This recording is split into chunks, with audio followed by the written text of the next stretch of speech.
Quest 151 Aftermath of the Longest Night. Down in the room of prayer.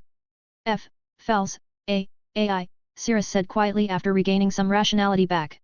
Shush. Conserve your strength, said Fells as they hold up the staff Cirrus made for them. AI, make sure he doesn't move. I got it, she said, having him on her lap. I'll pour the potions on him, said Circe. A magic circle appeared under Cirrus and AI. Pious staff, Pion's light. Intersect with the authority of healing and heal everything. Dia Panagia. Several spheres of light appear and fall onto Cirrus's body along with several high-class potions.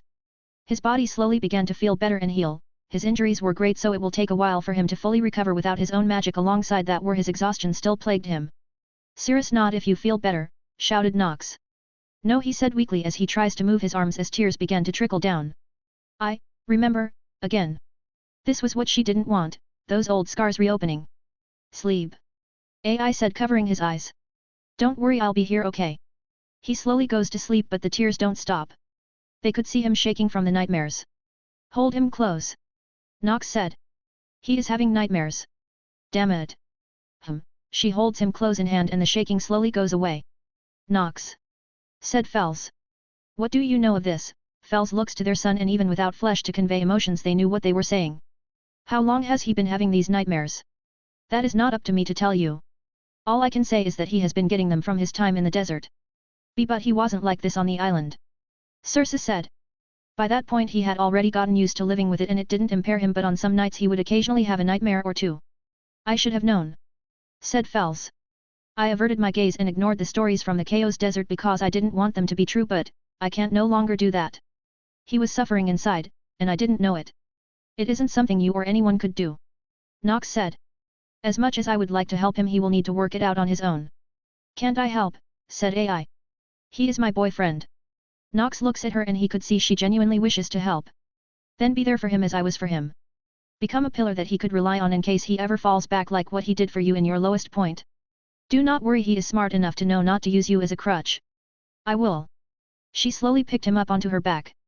I can't let him be the one to only save me, it goes both ways. AI said Aranos in his booming voice. When he wakes up, tell him if he wishes to talk I am here if he wishes for it. I can say the same, said Fells. She nods. Nox, Circe, what are you guys going to do? I am going back out to tend to the wounded, said Circe walking up the stairs. And I will be by his side. Nox turned into an owl and landed on AI's head. Fells. As much as I would love to be there for him, and it greatly pains me very, very dearly after I said I would be there for him. I have faith you will do a better job than I. Fells, you don't have to be hard on yourself. Go, I have things I need to attend to. All right. She turns, heading to the secret passage. I will be taking him to Leno's in case you change your mind. As AI left through the passage with Cirrus on her back and Nox on her head, Circe going up to tend to the injured in the guild, Fells looks to Aranos. Is the dungeon truly been acting up? Asked Fells. Yes. Since Erebus sent up several gods, there has been some odd movement. I will go and help the Xeno. If it is part of some evilous plan, I wish to learn and if possible stop it. I wish you luck, Fells. Fells nods and disappears into the darkness. Back on the surface. Quick! Put out the fire. There are still those who need help, shouted Shakti. Get the mages. We need people. Anyone, shouted Asfi. Help! There are people buried underneath the rubble, shouted Elise. Don't just stand there, you fool. Call the healer. Call the Diane sect and my 8 familias. Or anyone. Just bring someone, shouted Kagaya. Evilus had left when morning came as to spite more and humiliate those who fought for justice, to waste their energy salvaging the city and its people from the destruction they had brought. How many have died? Said Ryu as her mind was nearing her breaking point. How many of them got killed? Lion, said Astria. Lady Astria, I have a question. Ryu wanted something she could hold on to, a lifeline for her to cling to so she wouldn't be awash in this sea of blood, anger, and misery. What's justice? Is it the righteous order that we've been seeking, so nebulous that evil can just take it for their own just like that? She was crying but she did not notice. Astria remained silent.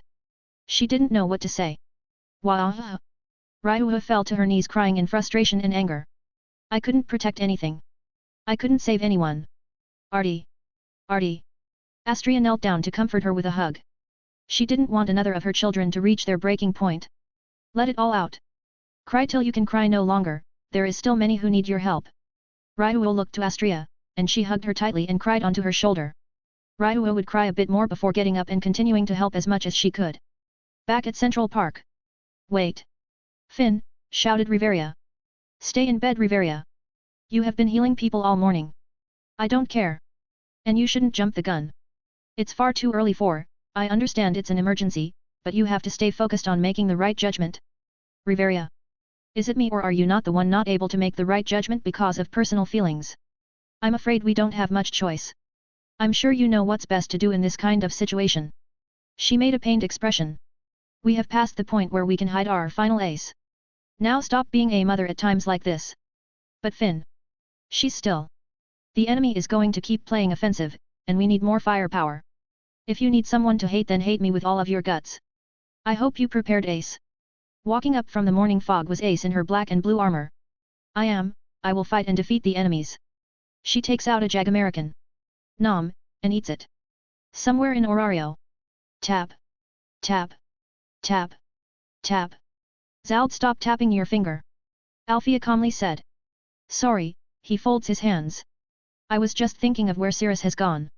With the state he was in, he should be. He is not dead. Althea cut him off. The captain's son has proved he is more of a monster than her and more bloodier than 10 of her. Scary thought. That magic of his, to think it could match your Genos Angelus and even reached the damn moon. Zald was impressed he was that formidable at such a young age. As I said, he's a more of a monster than his tyrant of a mother. Althea unintentionally snaps the handrail of her seat in anger. Seems you're more worked up about it than me.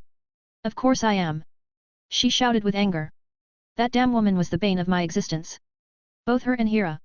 And to think she abandoned her son to some damn orphanage, she got up in a fury, pacing back and forth. Not only was she a tyrant, she was also a horrible mother to boot. That woman was noticing her anger slipped. She calmed herself down and sat back in her seat. But, Althea had a bit of a solemn expression for the first time. It explains those last few years perfectly, always staring out the window and walking around Orario. Well, what's done is done, we are in too deep now to have cold feet. He is ready to kill us, he has shown us that much. The future of Orario will be paved with us as the material.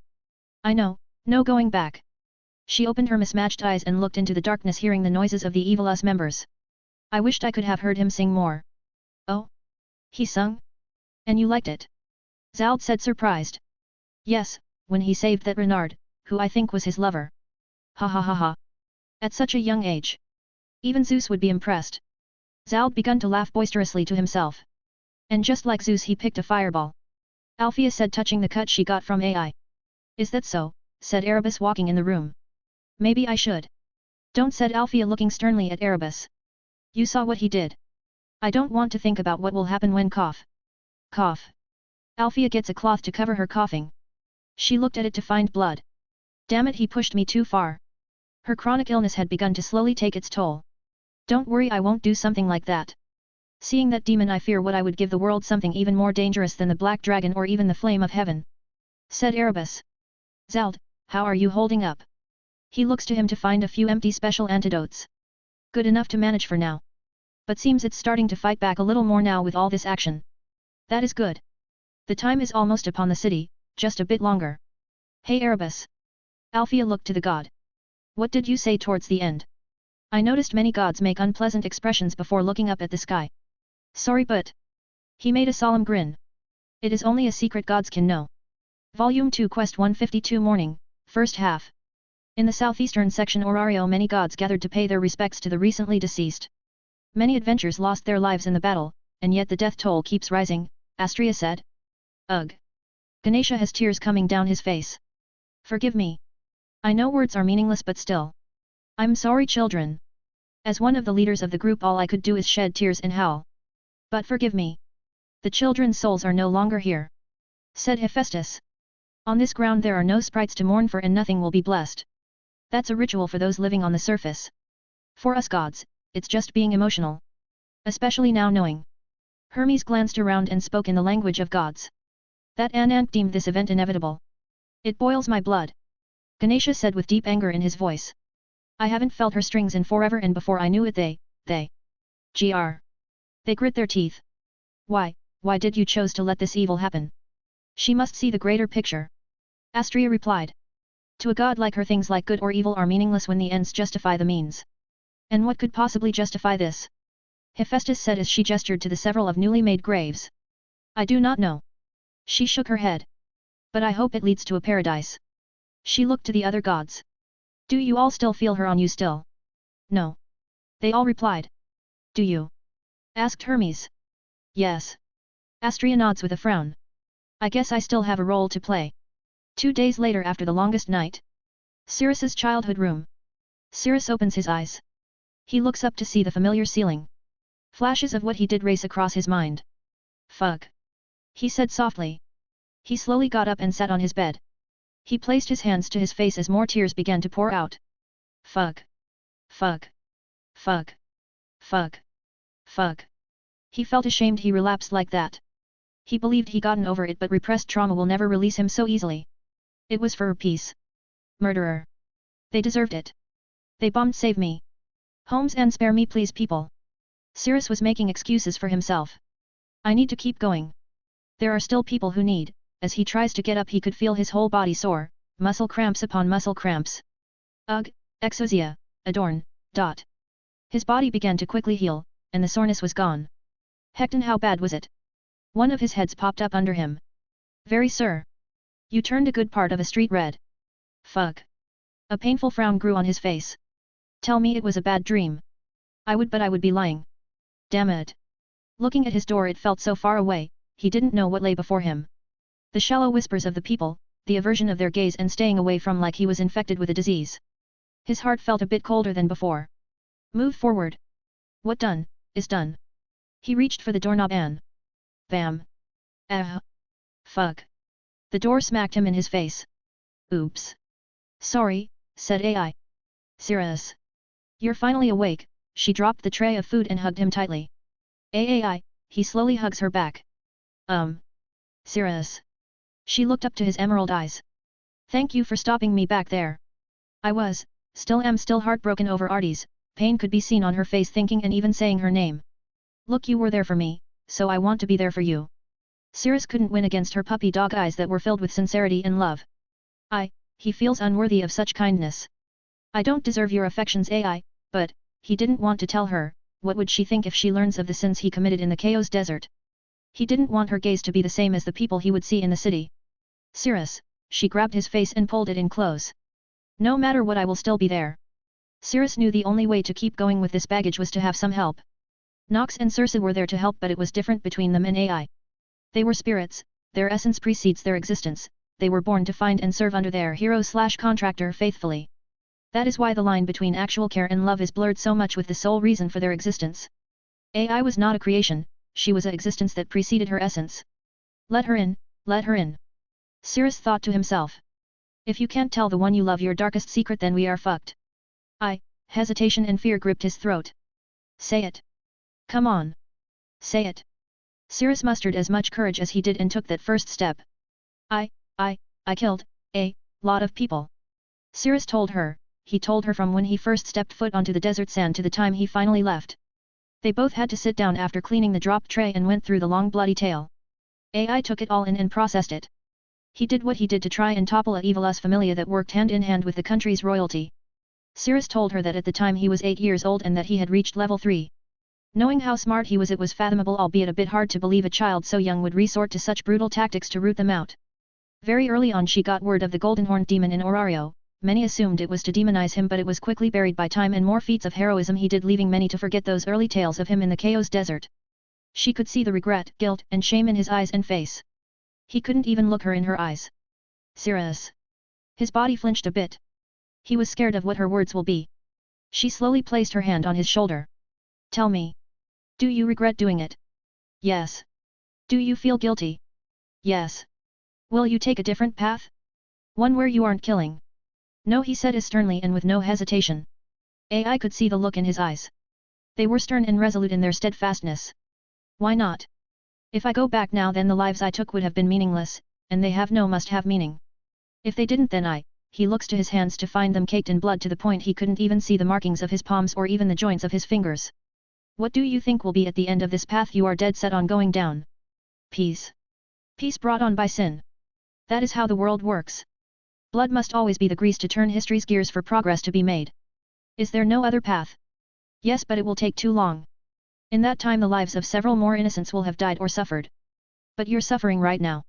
That is the price for making them fear me. His eyes grow cold. When peace is achieved I will more than willing to pay for my sins, but I won't let someone who preach about justice or even right or wrong when they have done nothing but treat the symptoms and not the disease itself. His fists clenched tightly. AI knew his words were true. In the time she has been policing the city never did she think that crime was lowering, simply slowly rising and building up at such a pace one could not see it grow. AI then thought to herself. Was this what Kagaya meant?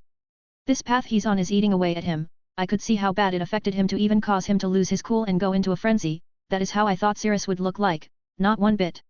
But I still love him, but would I be able to walk the path he does? She thought on it and immediately she couldn't commit herself to taking that first step. She thought how lonely it was on that path. Nox, despite having witnessed it firsthand, could only sympathize for his plight. She doesn't understand it fundamentally what he is going through. I don't know what to say. I feel happy you opened up to me about this. I know I don't have the right to criticize or chastise you. After all, I also have blood on my hands. Murder, even if justified, is still murder. She leans her head on his shoulders. You know the one to kill her was a child. Cirrus shook from the revelation. Oh. Artie tried to help her, but the moment she latched onto her pain was all that could be felt from her words. Evilus recruited people who were at their most vulnerable and twisted them. Maybe they would have chosen a different path, I don't know, but you at least offered and warned those people to leave that day. You gave them a choice. And it is my choice that I still love you. Cirrus felt his heart greatly lighten from her words. He turns to her, and she placed her hands over his. Thank you, he rested his head on hers. I love you too. They simply held hands in silence. After a while they got up. I will be going to help. Cirrus, Lord Aranos and Fels wishes to speak with you regarding, you know. Cirrus nodded. Take care. I'm still not in the best of shapes. Even after resting for so long my bones feel old. All right. Nox, come with me, she said, walking out the door to see her by it. Cirrus, she says, waiting for his approval. Go, and protect as you would for me, Nox. Understood. She turns into an owl and sits on AI's head. Oh, I should tell you I made extra food downstairs.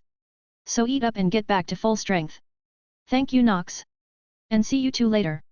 After getting himself new clothes he walks down to the kitchen to find Lenoa and Lily waiting for him. Ah, you two.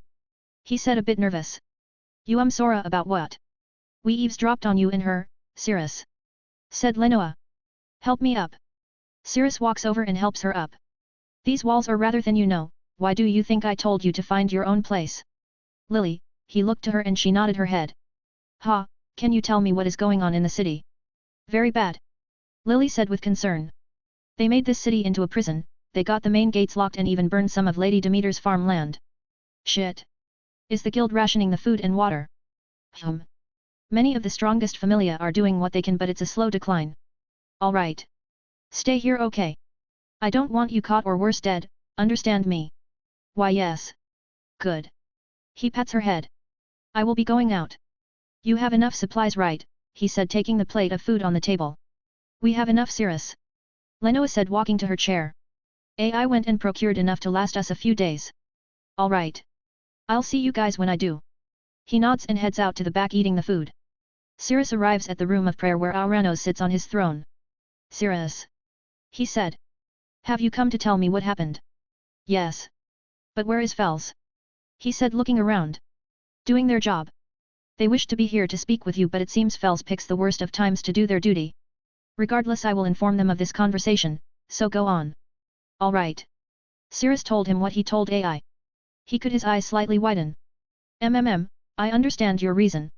You are of the mind that the end justifies the means, correct? Yes. I am at least glad you feel guilt over your own actions. That alone tells me there is a good heart within you. Thank you for the kind words, Lord Aranos. Cirrus nodded. Even if I am unworthy of them. As much as I would reprimanded you for your excessive use of violence on the streets against Evilus, now is not the time to deliver you a fitting punishment that you seek, nor for what you did in Orario but of the Chaos Desert. So to lighten it, I order you to put an end to this chaos. Do you accept this or? I do. He said with such confidence and energy Aranos felt a bit at ease. Cirrus met Aranos's azure eyes and he could see the motivation in Cirrus's eyes. Then go. Recover your strength and return to the fray. Aranos commanded. Yes. My lord. He soon left, returning to his home to get new gear and a weapon. Fuck. Brilliant Nightmare is on the moon. He looks next to his home to find Eupheme's forge out. Guess she's out helping too, God she's going to bash my head in for losing it. He walks back into his home and turns on the light. To his surprise all of his stuff are intact. Nox, Circe, how are the conditions of the city? Are the people stressed, hungry, scared, or tired? Circe, said Circe. It's good you're awake. But yes, that is what just about everyone is feeling right now. Said Circe. I'm doing my part in making potions, but this has gotten worse than one could have imagined. Yeah, AI is currently helping with the rescues and it's getting bleaker, and bleaker. Shit. Circe walks to his basement after checking his locks. So what are you going to do? Go after Zald and Althea, asked Nox. I'm going to finish a request for a kind soul. Besides, finding them is pointless when they will come to us. Ah, I will tell AI what you're up to. Oh, by the way, it seems many people wish to meet with you, specifically the Loki and Freya familia. Do they wish to see the son of the Empress? Or how I'm doing? Can't say for sure, they have their hands full with the city. Well, tell me if anything happens you too. Got it. Understood. As Circe was about to get to work, Nox chimed back in. Ah, sorry, but do you think you can help with patrols? I know you're still recovering from exhaustion, but I saw Elise and the others, and they are running on fumes. It's real bad. Circe looks at the branch and sighs. I'm coming. They can't be allowed to break. Volume 2 Quest 152.1 Morning, second half. Moving through the back alley, Circe would go to where Nox had said the Astrea familia were at and to hurry. Arriving on the scene following the sounds of people, he found some of those angry people throwing stones at them and Elise stepping up to shield her familia. I'm sorry. She shouted with a face full of regret and pain. The mob stopped to hear what she had to say. If only we were stronger, we could have protected someone you care. Elise gave them a bow of her head, something she if ever rarely done. We're really sorry. Elise, said Ryuo looking on. Your words aren't helping, shouted a grieving mother. Our children would have been alive if it wasn't for you guys. She ran up to Elise and she was about to punch her. Grab. Who are you? She looked to see it was Circe. See Circe, said Elise. Enough. He let go of the woman's hand. Kirin. Blood of the Empress. The bloody demon. The Red Tower. Many of the people started to get scared and murmur amongst themselves as they slowly distanced themselves from him. It was as Circe has expected and feared. Why couldn't you save my child? Shouted the mother. She was still young. I saw how you fought. You could have killed them all and saved. Why didn't you? He said flatly. Hey. You have every right to be angry at us and even me, but know that we are only 12 people if you didn't know. How could we possibly save your child when everyone else was screaming the same thing? You can vent out your anger on me and I won't fight back, that I promise you on my goddess's name, but I want you all to know. The mob stayed silent as Circe's stern emerald eyes looked at each and every one of them. You could have saved them yourselves. What? They screamed in anger and disbelief. How? We don't have a blessing like you. Your own bodies. They froze. You could have shielded them with your own bodies and saved them. Just looking at you all, it seems to me you simply ran. What are we supposed to do? We can't fight back, shouted one of them. Oh. Circe then kicked up a broken sword lying around. What's this then? What could we do with a broken sword? Cut, stab and kill. He then tosses it to the mob and one of them grabs it. You could have used anything as a weapon to at least hold them back long enough for someone to save you. Oh, did I cut a nerve? Good, instead of getting angry at us you should be helping. I know every one of you lost someone important, but there are still others who can be saved. Husbands, wives, daughters, sons. They all need saving. And if you still worried about not having a status, then go get one. They think about that. We are in desperate need of more people. And I'm sure none of you want to let this city crumble from those ones that caused this chaos, do we? No. What the fuck was that? Say it again. No. Fucking louder. No. Louder. Damn it. No. That's what I want to fucking hear. So help your fellow grieving neighbor and help. Every bit of it counts. Join a familia. Join the help. And if you still feel fear, let it make you bold. Do not give up. Do not let others experience your pain. Make sure this will be the last time this ever happens. The crowd left in a roar when Ganesha showed up in tears. I have heard your words. Come. I shall give you my blessing, my people. No. My children. Several people started to join in and became his children. No longer will they run in fear, no, they will face it, so no more could feel their pain. Walking back to the familia, Circe looks at Ryuu. She couldn't quite meet his eye as well as the others. Go home, Ryuu. What? There are still, she met his eyes to find them as stern as they ever could. Go home. All of you go. You have been working for too long, any more and you will break, and unlike a broken sword a person who breaks are a danger to everyone. You're one to talk, said Elise. A few cracks here and there. Unlike you I know how to heal those cracks, do you? All right. Fair point. She said accepting his order with surprisingly no resistance. I'm sure you're going to take over from here. I have rested enough, tell Astria that I'm doing well and any other people you come across, I don't want morale to drop. Elise nodded. Elise walked away along with some other but Ryu. Cirrus, did we lose? Ryu said looking at him seeking something. What the fuck are you on about? This is a war. The only time you lose in a war is if you surrender or die.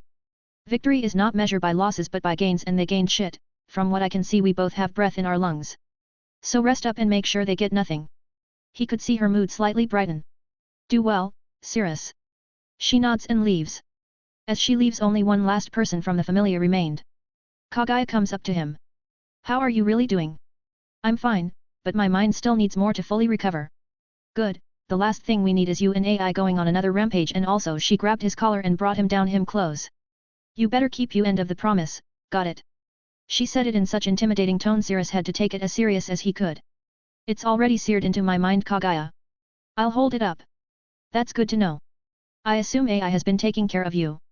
Yes, she helped to get me out alive after I lost myself. So long as when you lose yourself point that outburst on the enemy then I will gladly help AI bring you back to your senses. You just wanna hit me? A little. She smirked at him. Make sure you talk with Ryu, her mental state is nearing its breaking point, if I didn't step in I'm sure she would have broken. The look in her eyes and face said it all. I tried before but it seemed to fall on deaf ears. You know how thick-headed that elf is. Try again, I'm sure this time she will listen. There's no better time to realize your own faults when they're breaking you. I'll try. Don't work yourself too hard. When the fight begins again we need you to curb stomp them. Cirrus nods and Kaguya takes her leave returning to her familia. Looking at the destruction Cirrus mutters to himself.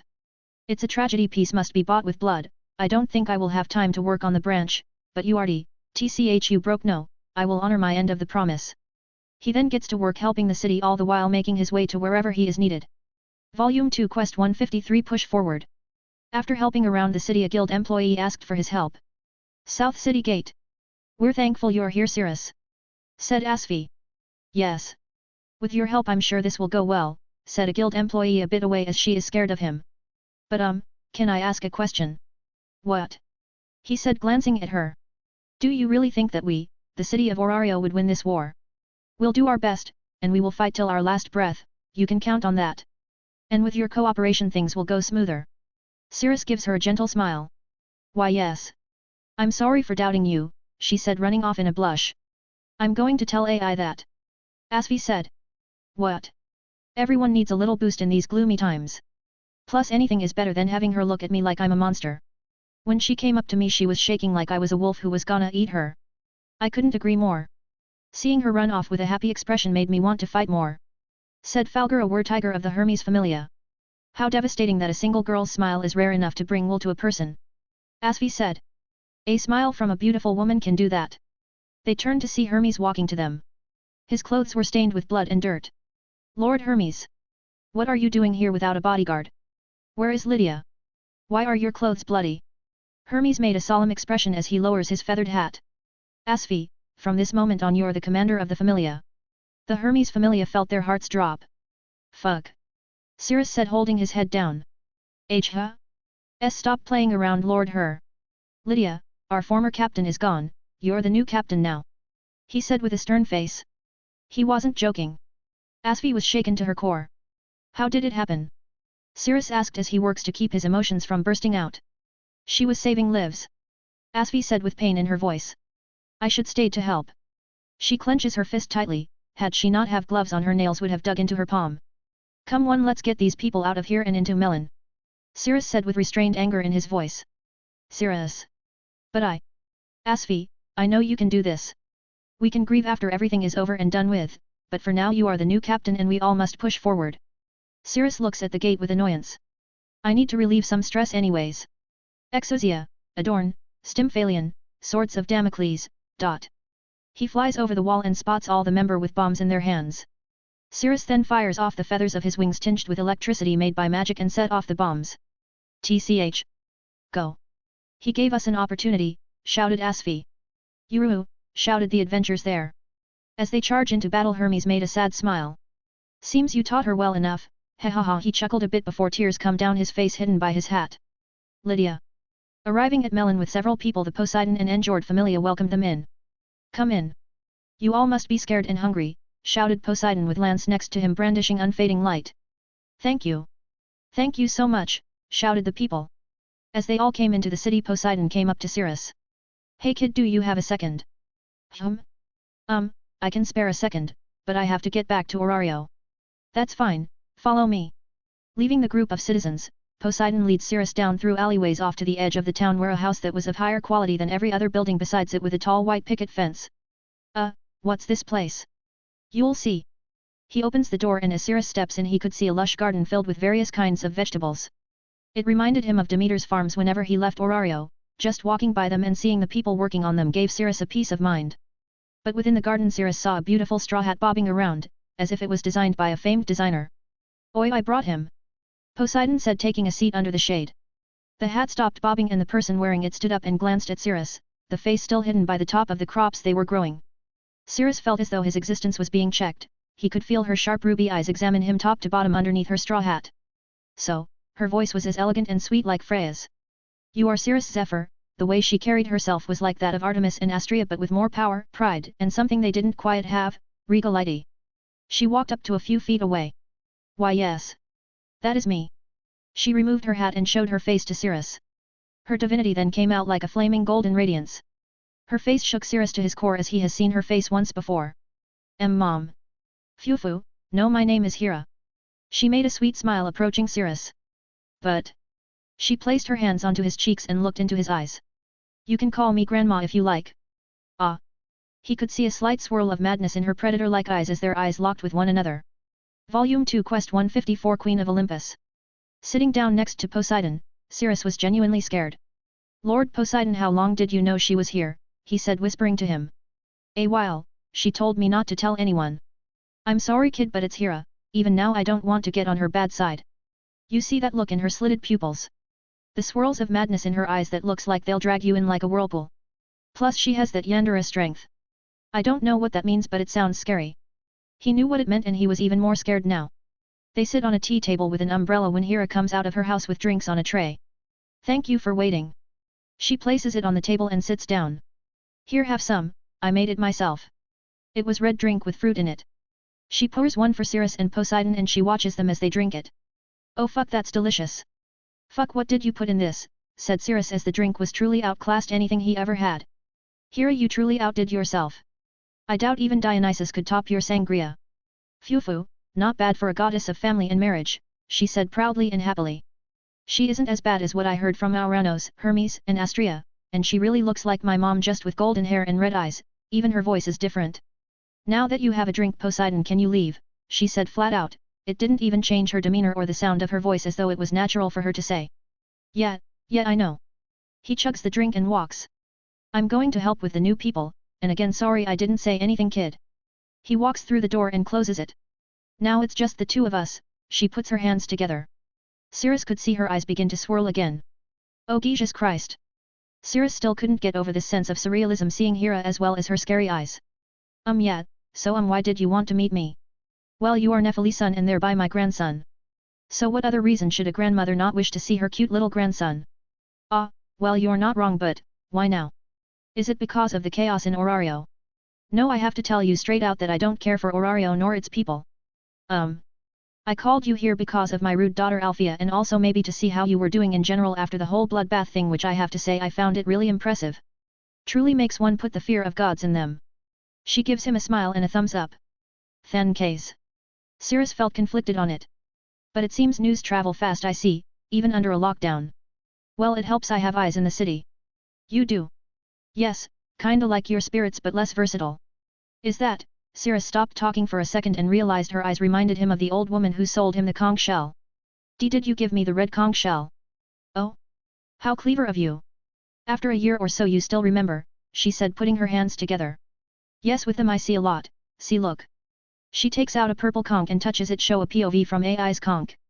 It also gets sound. Immediately Cirrus tried to remove his earring. It's no use, only I can remove it. Those times you did remove it was so you didn't think it was cursed or anything too serious. Well, it's not like you would come down to that conclusion. Gah. She is like what they said. Wait. If she could see and hear, and me and I had them on during. His blood was starting boil more and more. The sheer audacity of even watching such a intimate special moment for him and Ai, he wanted to wring her head. He glared at Hira and she easily could see the anger in his eyes. Did, you see, when me and Ai did on, the 50th floor. He said with a cold anger in his tone of voice. What? Had sex? Oh no, I turned it off when she gave you that kiss. That was a lie, she saw the whole thing from finish to end. She also won't tell him she was the one whispering advice into Ai's ears leading her to what she wanted. If he was this angry from what she admitted, she didn't wish for him to learn more.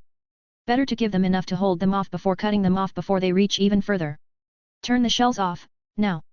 Cirrus said sternly. I will, if it was someone else I would have wrung their little heads for such a order. She took out her purple conch and handed it to him. Here, just break it. Cirrus grabs it and shatters it into dust with the grip of his hands. He then see if he could remove his earring and he did. I don't care if you are my mom's goddess. He crushes the conch like what he did with the purple one. I don't care how you did it, but if you do that shit again and invade my her privacy, I will fucking make sure you live in a shack drinking cheap wine and wear lice-infested clothes. Understand? She couldn't help but smile. He had his mother's temper as well. Even the way his emerald eyes lit up in fury were exactly like her as well. Clear as crystal. She smiled joyfully. I'll make it up to you, bring her around next time, I promise I won't do anything. I want you to promise me on your name and pride. Hira was if not extremely prideful, she holds herself on such a high pedestal she wouldn't do anything to besmirch her pride nor name. That was what Cirrus had found of their short meeting, that was the thing he could count on reliably about her, anything else evaporated with that invasion of privacy. I promise you, my sweet little grandson. She promised with a smirk on her face, happy that her grandson picked up on her traits. You know me so well, what else do you know of your beautiful grandma?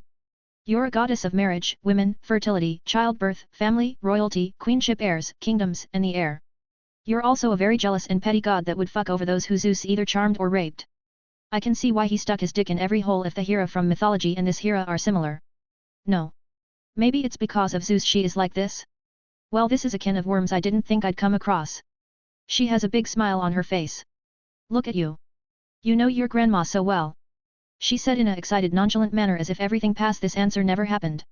I don't want to deal with her any more than what I have to. Sigh. Cirrus takes a deep breath and calms himself down. Getting any more angry won't do him any good. Tell me, since you have been watching, what do you think of Erebus? Do you have an idea on what he's planning? Ah yes, Erebus, the very unlikable, sick man with a fetishistic obsession over evil and being hated. Well, don't know what his irrational mind is planning. I must say he was impressive to get 9 gods back to heaven. That fact alone is enough to tell you he is planning something big, along with him managing and recruiting Zald and Althea. Yeah, them. Well, no worries, I'm sure you will deal with them once you update your status. I mean, I saw your little tantrum and I must reiterate say it was truly beautiful. You truly made evil us terrified. Oh yes, that Zald and Althea are ever a day closer to their deaths. Cirrus didn't want to acknowledge what he did. It was a weak point brought upon the high emotions he was feeling when faced against them. That last part, what do you mean? Zald retired after the battle from the behemoth, he ate its poisonous flesh and killed it in one swing. Well, he didn't move like he was poisoned, and he even spit his own blood at me. Ah, that, yes, well, I heard a new powerful antidote came out from Orario made from the amphisbaena's liver, so the poison's progression may have been delayed. Ah. The potion Lenoa made from the liver he gave her. I can see from your face that you made it. She takes a drink herself. Well, it was my Aunt Lenoa who made it for the Nucalavi.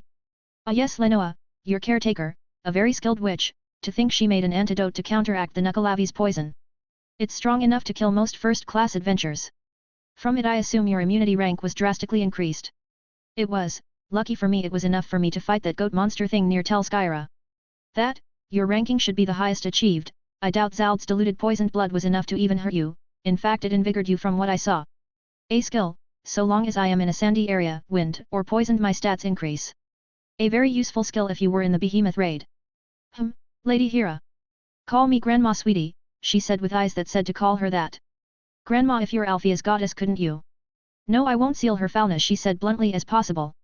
She may be my child, but she is her own woman who can make her own choices. Like I said before, Althea is also on death's doorstep as her congenital disease worsens, so what would be the point of me diminishing her already short life? But she is with evil. Regardless, as her goddess I still wish for her survival, even if she is committing such acts I would appall she isn't so bloodthirsty to commit such things for no reason. You of all people could understand that, right? Cirrus had to take her word on it begrudgingly. Then do you have an idea on what she wants to do? None whatsoever. But I have faith that my stupid daughter is amounting to something with her remaining life, both her and Zald. As the stupid girl's goddess, what I do know for sure is that she and by extension Zald must have reason to why they are doing what they're doing. Now is there any more questions? There was one that he wanted to know. A question he has always wanted answered. Can I ask about my mom? She made a slight pause. It was a pause that did not fill Cirrus with much hope or confidence. Of course. She was a beautiful, strong, confident, proud, independent, elegant, adventurer, the perfect daughter. You should see the way she bashed things with her sledgehammer. That's cool, but did she have any favorite foods? Or colors? Hero looked at him for a second before answering. Oh. I almost forgot something. Wait here a second. Hera quickly went inside. She doesn't know. Cirrus felt greatly disappointed that even his mother's own goddess didn't know what her captain's favorite color or even food was. He could understand why many did not like her. With the invasion of privacy and prideful attitude, one could see how she would rub many gods the wrong way. If she wasn't his mom's goddess, he would have left ages ago. I should just stop asking about her. I don't want my only memory of her to. Hera suddenly called out to him. Cirrus. Come over and help, she shouted. Cirrus walked in to find her home is rather lavish, but as he looked he found that most of these furnitures and decorations were handmade. Queen she is, how many things is she skilled in? He walks to her back room, which was a mini armory filled with various weapons and armor. What's this? Cirrus said, looking at a pure elegant white bow. Ah, that's Malion's bow, or guess you know her as Galatea. A rather odd high dark elf who was obsessed with everything white and art, at least after the last raid of my familia. She stopped for a second to think on it. She made an expression of regret for a split second before her natural expression quickly covered it. Last I heard she was somewhere out in the frontiers looking for the perfect purity of white. She moved on from it rather quick, but that second was enough to say she still thinks about that day. Maybe she had a kernel of humility down beneath all of her layers of pride. Now could you help lift this? Wait, I thought everyone in your familia was killed. More or less.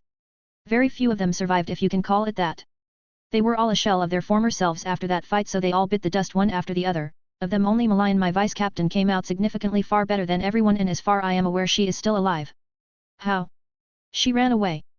I couldn't blame her, that damn monster has been plaguing the world for literal generations. Ah. I do have to say, Zeus's children, as unbearably foolish as they may be, they lived by his ideals and fought to the end. I should have done better as their goddess. She said in a low and painful voice. Ahem. Anyways, come here. She said, returning to her usual tone. I hope there is something deep down that is likable. Cirrus hoped his observations are true and not just her making herself sympathetic. Cirrus walks over to see an elegant sword in a black and silver sheath with a ruby and emerald pommel symmetrically in half. Whoa, what's with this sword? It was your mother's, I gave it to her for reaching level 9. It was originally a more boring design when Odin's captain had it about say 400 years ago? It was a long time. Either way, it was during a war games with the Odin familia and the sword broke, leading to my familia winning. Zeus was? Grr, she made herself angry remembering. North of Orario. Chills. What's wrong, Grandpa? Said a young child with white hair and red eyes. Nothing, Belle. I just felt something go down my spine. Back to here is home. As I was saying, my familia won and I had Odin reforged it to my liking as a war prize, but the old one-eyed bastard made it into a cursed sword, so it was never used. Your mother had it as a ceremonial sword and symbol of her status within the familia. Does the sword have a name? Gram is what it's called, a symbol of Odin's anger at his loss. I had Hephaestus and several other gods of the forge as well as gods of magic, even Freya, to look at it, and they all said the same thing. What? That's it's cursed. Yes, by a god, so it's extremely more potent than any made by a mortal. Should one wield it, they will have their bodies experienced all the pain they felt in their life, for 3 hours from what many gods gathered. Ah, so no one has used it. Even my mom. Nope. The damn thing isn't worth it, considering you can get a high-class weapon without the 3 hours of pain. Hell, since it's never been used we don't know what it can do. Well, besides that one-eyed loser. The most anyone has gotten was 5 minutes before tossing it aside. Ha! Cirrus grabs the sheath and found it far heavier than expected. Can I have it? You want it? Like use it? Yeah, I wanted something from her even if it's cursed, and I'm curious what happens after 3 hours, plus I need a new weapon since my last weapon is on the moon. Ah, your blacksmith is going to get angry. Also Artemis is gonna chew you out for desecrating her symbol. How bad is it? You're rather lucky you have Astrea as your goddess. Volume 2 Quest 155 worth a gram. Holding Gram by its black and silver sheath, Cirrus holds it in Hera's garden. So the curse activated when I hold by its handle and draw it right.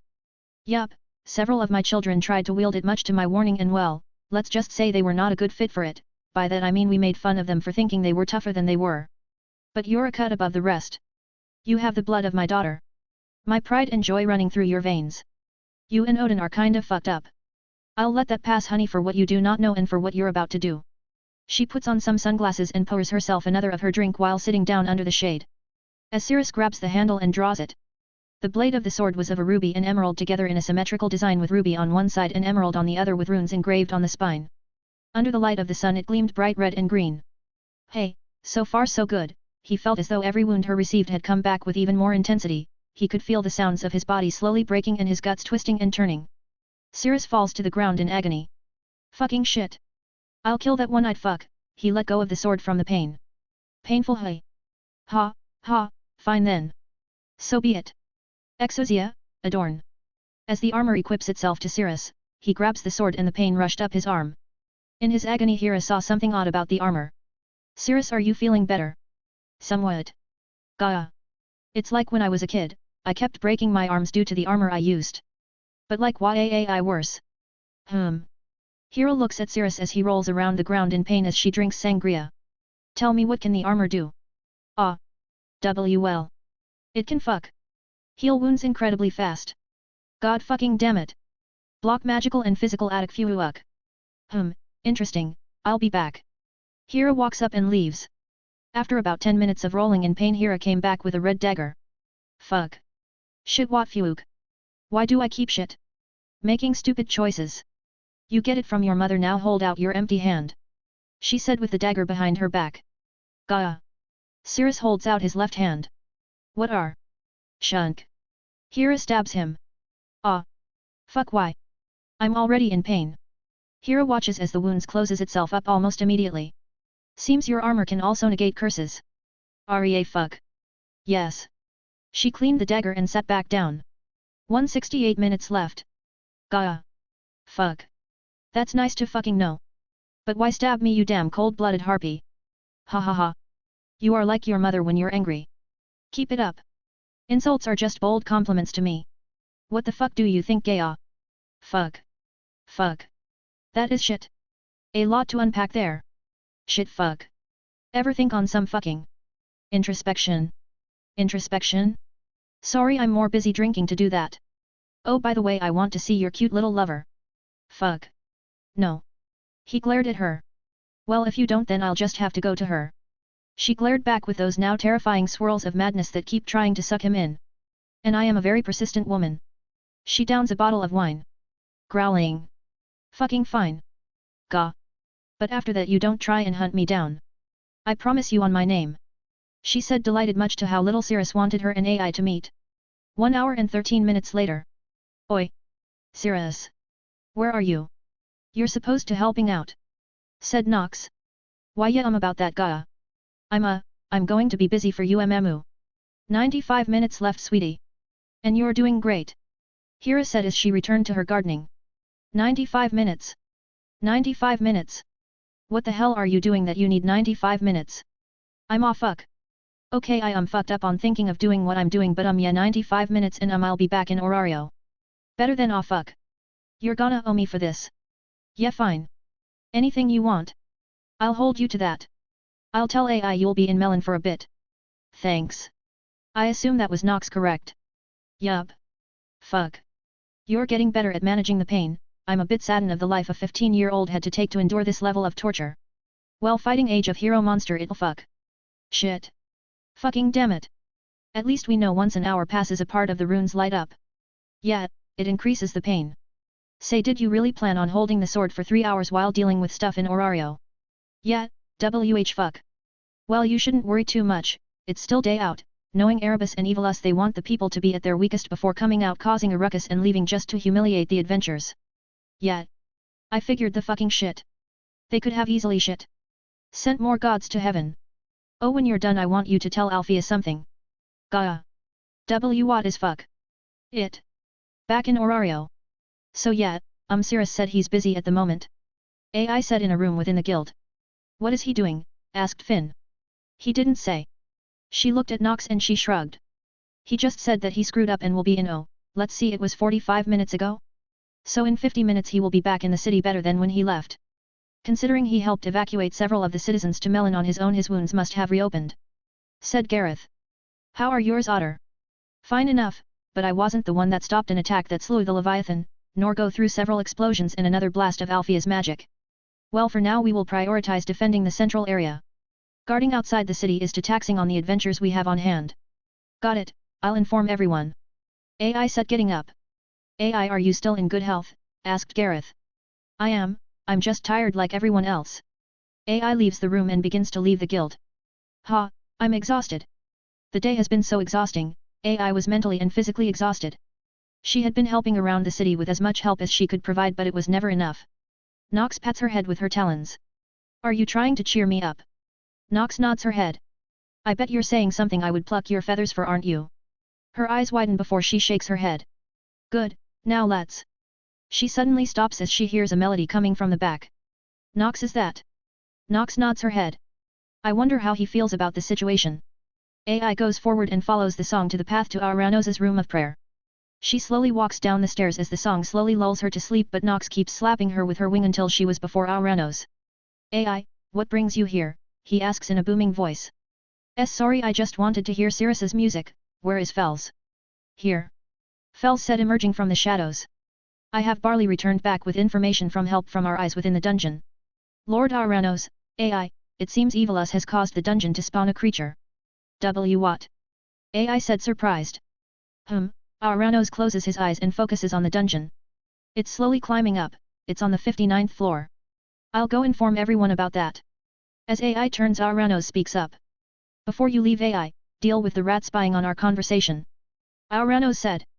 AI quickly turned to up the stairs to see a guild employee running away.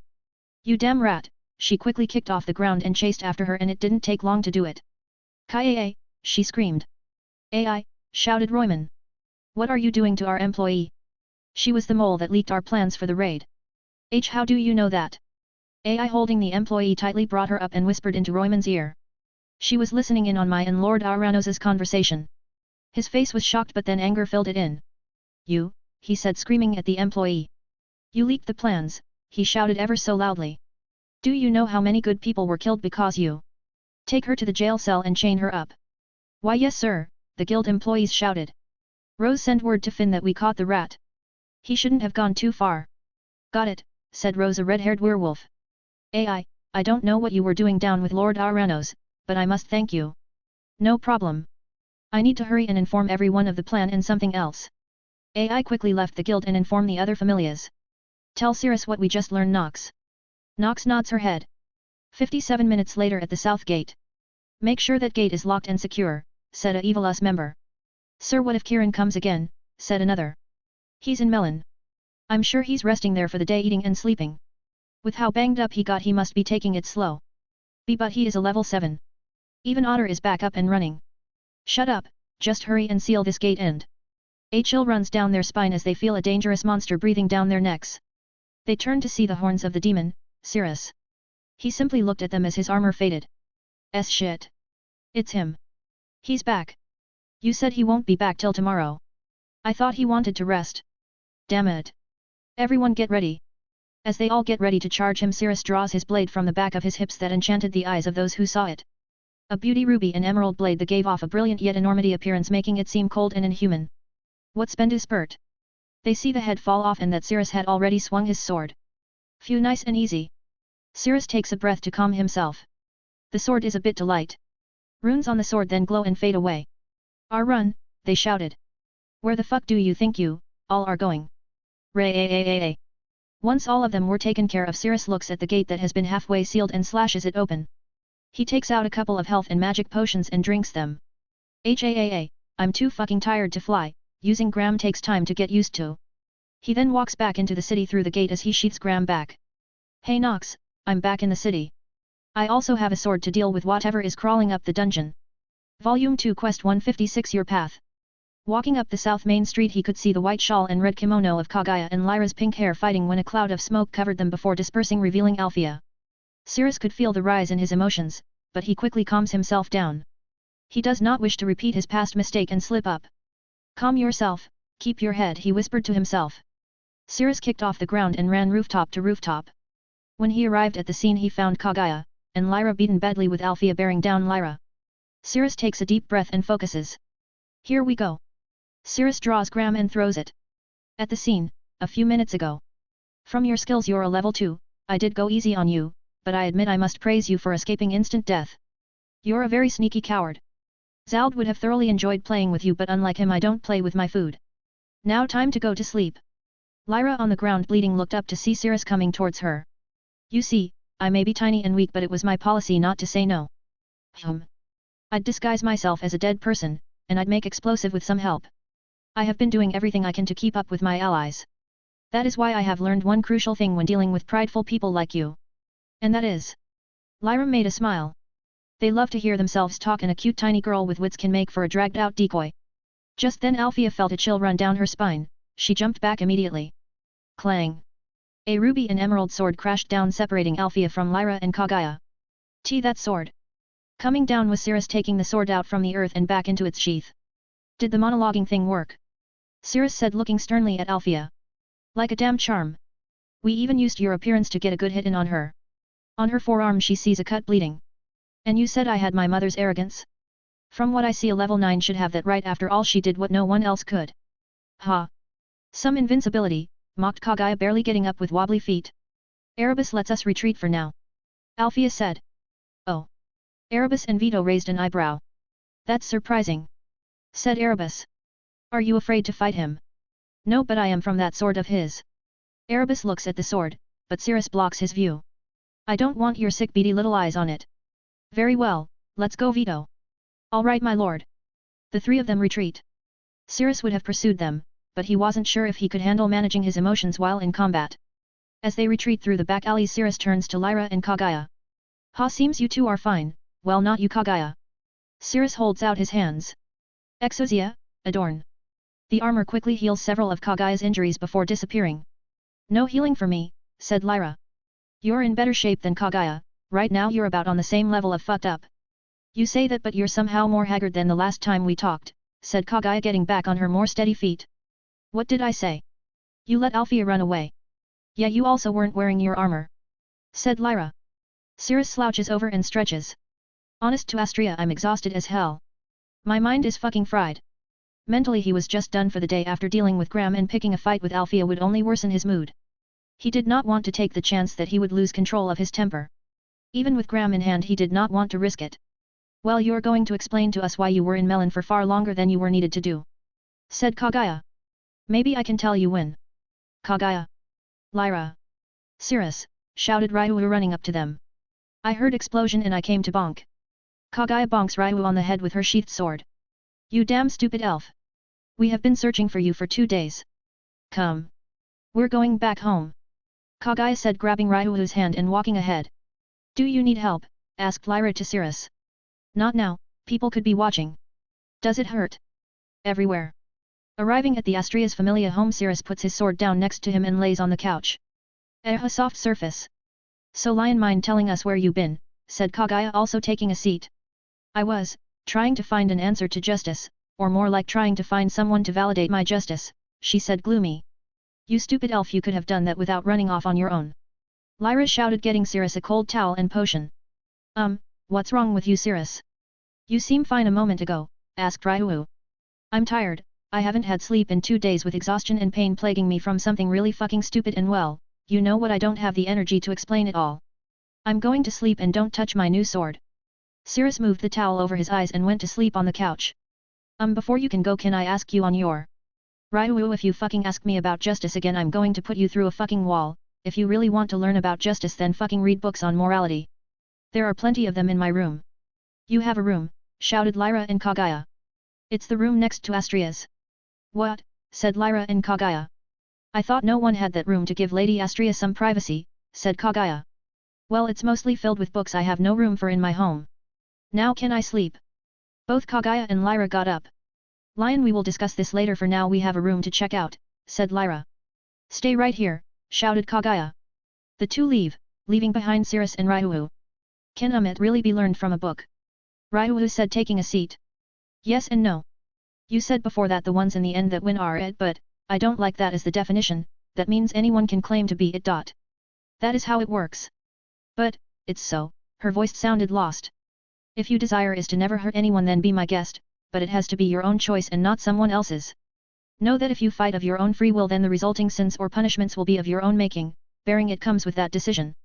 There must be a reason to fight, and that reason must never be an ideal. If you fight for ideals, then all you could ever achieve is saving ideals, that's all. You won't be able to help anyone. A desire to save something or someone stands out as a reason to fight, or at least it does for you, right Raihu? A frown grew on her face as she silently listened. Pursuing someone else's ideal will only end up destroying you in the end. So, find ideals of your own, Raihu. Make sure the path you take is one you set for yourself. I fight for the ones I love, those who have been with me for years, and for a city where a child doesn't need to know the sensation of killing another. I save people not because it is my ideal, but because that is what I want to do. Every action I take is something I accept. Raihu remains quiet for a second. Then I will find and follow my own ideal. I will fight for the peace of the city. So no more death can occur from these evil acts. She clenched her fists in resolution. I will save my friends and familia, and save as much of the people as I can. Should they oppose me, I will not hesitate to stop them myself. Boom. Boom. Far out in the distance explosions could be heard. Well, go on, prove your justice to that shitty dark god. Yes. Raihu immediately left the home in a hurry. After a few seconds, Cirrus spoke up once more. You can come out. Out from the shadows were Elise and Astria. This is the first time in a while I saw Lion so full of energy. Elise said. Maybe you should be captain instead of me. Nope. If you want to get some sleep, now is the best time. A captain needs to be strong in order to lead her followers. She said with a smug smile on her face. So you're my follower, hey? Shut up and leave me to sleep already. Fine, fine. Elise said, wandering off. That was quite a fib, Cirrus. Astria said. I know your motivations are more selfish than they are from the goodness of your heart. Does that really matter if others interpret my actions as out of goodwill and righteousness? You are quite right. So, what did you do to leave you in this state, Cirrus? It was that sword. Astria looks at the sword and feels something off about it. Where did you get this sword? She asked as she sits down near to him. I met her. Who? Hira. Her face stiffens for a second. And how was she? She said, a bit concerned. She looks exactly like her. She had a different kind of air to her, but she is something. She is well, I would say kindish. I mean, she is very vain and prideful, along with that personality of hers. I can see why not many like her. Seems about right. What happened to your earring? Lost it. Well, it seems from your words she has changed a bit since last I saw her. Most would wish to beat her with a club or rip out their own ears from how prideful she is. She slowly began to stroke his hair. No, I think it was because I was her grandkid. She still had that royal pride with Poseidon, but with me, I can kind of feel her trying to hold back her even worst parts of herself, but some of it. He remembers what she did with the earrings, and he calmed himself along with Astria helping soothe him. Still rears its ugly face around. Well, at least she is kind to her grandchild, at least a bit. Do you want me to update your status? Yeah, but I'm really tired right now. I'll put it under your pillow. Thanks. He turns his back, and he slowly goes to sleep. Sweet dreams, my little lone star. Cirrus closes his eyes and falls asleep. Volume 2, Quest 156.5. Rudra. Somewhere in Orario, hidden deeply within its walls. Damn it, Erebus, shouted Rudra. We almost got killed. My and Thanatos' familia were damaged greatly from it. Sorry, but it had to be done. Now you two are off their radar. After all, if things kept going, I'm sure you would have ended up like Kakia or maybe Chernobog. Having your familia be the shadow that got everything in order for us to execute the plan went off perfectly. You bastard, I would punch you if you weren't right. But now that everything is going as planned, I'm sure you will take it on from here, since I no longer have a hand in this. Of course. You have done a great job, Rudra. You really had to lay low for a long time. More than I expected you to be. Don't push your luck, I can still beat you down. Sorry. Sorry. But can you blame me? You were given a part that didn't suit you. You know what else doesn't suit me? Having my familia crushed. Now I expect you, Apate, and Thanatos to leave my familia alone for a while. How many times do we have to say, yes? We won't blow your cover, so sit back and enjoy the rest of the show along with the other supporters. Rudra gets up and takes his leave through the dark corridor. How lucky for you, the most thick-headed god of Evilus would be the one to get out of this the best. I hope your familia doesn't get destroyed too easily after all the work I and everyone else did. Volume 2, Quest 156.6. Ceremonial Sword. The abandoned church in the west of Orario. Did he really have that sword? Asked Zalt. Yes, I saw it with my own eyes as he nearly impaled me, said Althea. Where the hell did he even get it? Everything both our familias had were either taken by Freya and Loki, with only Zeus and Hera's personal collection going to Poseidon for safekeeping. He went to Melon when he evacuated those citizens. He could have gotten it then. Yeah, but still, how? I doubt Poseidon knew that cursed sword belonged to his mother. Hera, said Althea in a cold tone, her eyes widening in cold fury. This smells of her. What better cruel way to make her child suffer than to give the child of her dead captain a damn unusable cursed sword? Do you think she is in the city? No. She waved it off. She's smart enough to know how stupid it would be to come here. If anything, she is in Melon watching from a comfortable distance. Old man Zeus is just a couple of miles from her up north. You think she heard of him? No, if she did she'd be long gone. Ha ha ha. Yeah, but still it's hard to believe he got that sword. No one was able to use it. Hell, even Maxim, the captain of the Zeus familia, couldn't last more than 5 minutes. Well, who would want to? Maxim had his first-class spear and Nephili had her first-class hammer. A sword that requires you to go through 3 hours of pain is stupidity by far. Well, he is far more reckless than his mother. It's no surprise he turned a ceremonial blade into an actual usable weapon. That damn Hera. She clenched her fists tightly. Even now she is giving me trouble. No matter, our fight will come to an end soon enough. This trial we made for Orario has gone far better than what we had hoped. Yes, 2 more days. She takes a seat. Then we can finally rest. She made a pained expression. Zalt. She glanced at him. Do you think we made the right choice? A dead silence filled the room. Zalt thinks and chews on their choices. Maybe. He responded with some doubt in his voice. In retrospect, I wished I could have done a lot of things different, but what's done is done. Yes. I do wish I could see him again. It's truly a cruel fate. Bell has his shit father's eyes. The room remained quiet for a while before Althea spoke up. Hey. Althea slowly opened her eyes and glanced at Zalt. Do you think if we knew that Cirrus was Nephili's boy we would have made a different choice? Seeing how strong Cirrus was really began to shake their convictions. Who knows? He shakes his head. No point in what ifs when we already begun to walk this path. In the words of Zeus, it is what it is. Even if I find it hard to believe Nephili of all people had a child. But at least he has loved ones, that already makes him better than his mother. At times like these I wish Malayan was here. She was the closest to Nephili besides Hera. Wherever that dark elf is, I am sure it is far from here. Volume 2 Quest 157 Reprieve. When Cirrus next opens his eyes he sees a beautiful shade of indigo shimmering off the light of the moon. How was your sleep? Cirrus, said AI looking down at him. Good. He said with groggy eyes. He could feel the softness and warmth of her thighs on the back of his neck and head. So, are you feeling better? Cirrus thinks about it. Maybe. I'm still working on it. I have kept some emotions bottled up for a while. Do you want to talk about it? A bit, but first. Cirrus reached and removed AI's earring. Why did you do that? Don't worry about it, but I think I was upset I couldn't talk with Althea. I wanted to ask what my mom was like. Lady Astrea mentioned you met your mother's goddess, right? I did. And did she look like your mother? Yes. I even asked her some questions about my mom after I got over the surrealism of the meeting and some anger. He mumbled that last part. I asked her some stuff, but it was all superficial traits one would have from a person you only read about in books. There was no point in asking her if even she didn't know her own captain well enough. I won't tell AI about what she did. I want her to keep that memory untarnished. That's a shame. Is there anything you want to make up for it? He turns his head and buries his face into her stomach. Can I just lay here for a while? He said with a muffled voice. I'm still tired. Of course. She gently strokes his hair. Cirrus could feel the fatigue begin to melt away. A bit later. Are you good enough to walk? Lady Astrea said you need rest. Cirrus sits up. I'm good for now. He said, rubbing his eyes. Thanks for letting me, you know. She smiles warmly. Not at all. We all have stuff that's on our minds. Oh, I found this under your pillow. Don't worry, I didn't look. AI hands him his status sheet folded up. He opens it to find Astrea had left a message. Cirrus, from all that you did more than enough to level up. Congratulations. Come to me so you can pick your development ability. Which are initiative, luck, and pierce. Cirrus Zephyr. LV7. Strength, G244. B798 Endurance, G220. X1266. Dexterity, E481. A800 Agility, C670. S900. Magic, C676. X1299 Mage, C. B. Immunity, B. Martial Arts, E.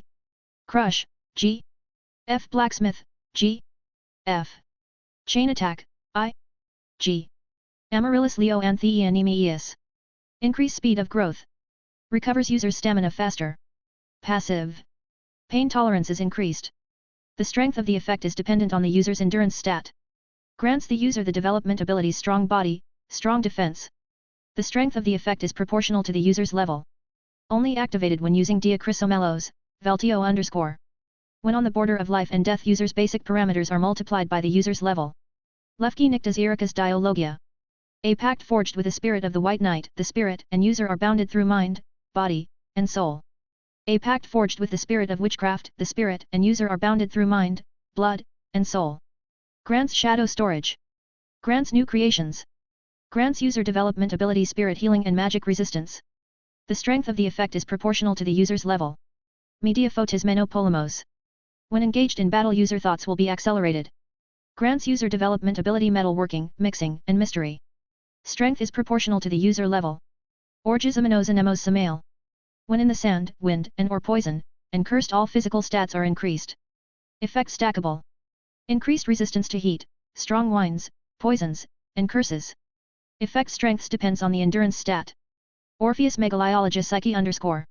When playing or singing, all will feel your soul. Skies Voy_thia. Able to summon the versatility of the Hecatonkires. Its essence empowers you. Hey! He was surprised, he figured he would reach level 8 after a massive climactic battle. Maybe I'll keep this to myself for a bit.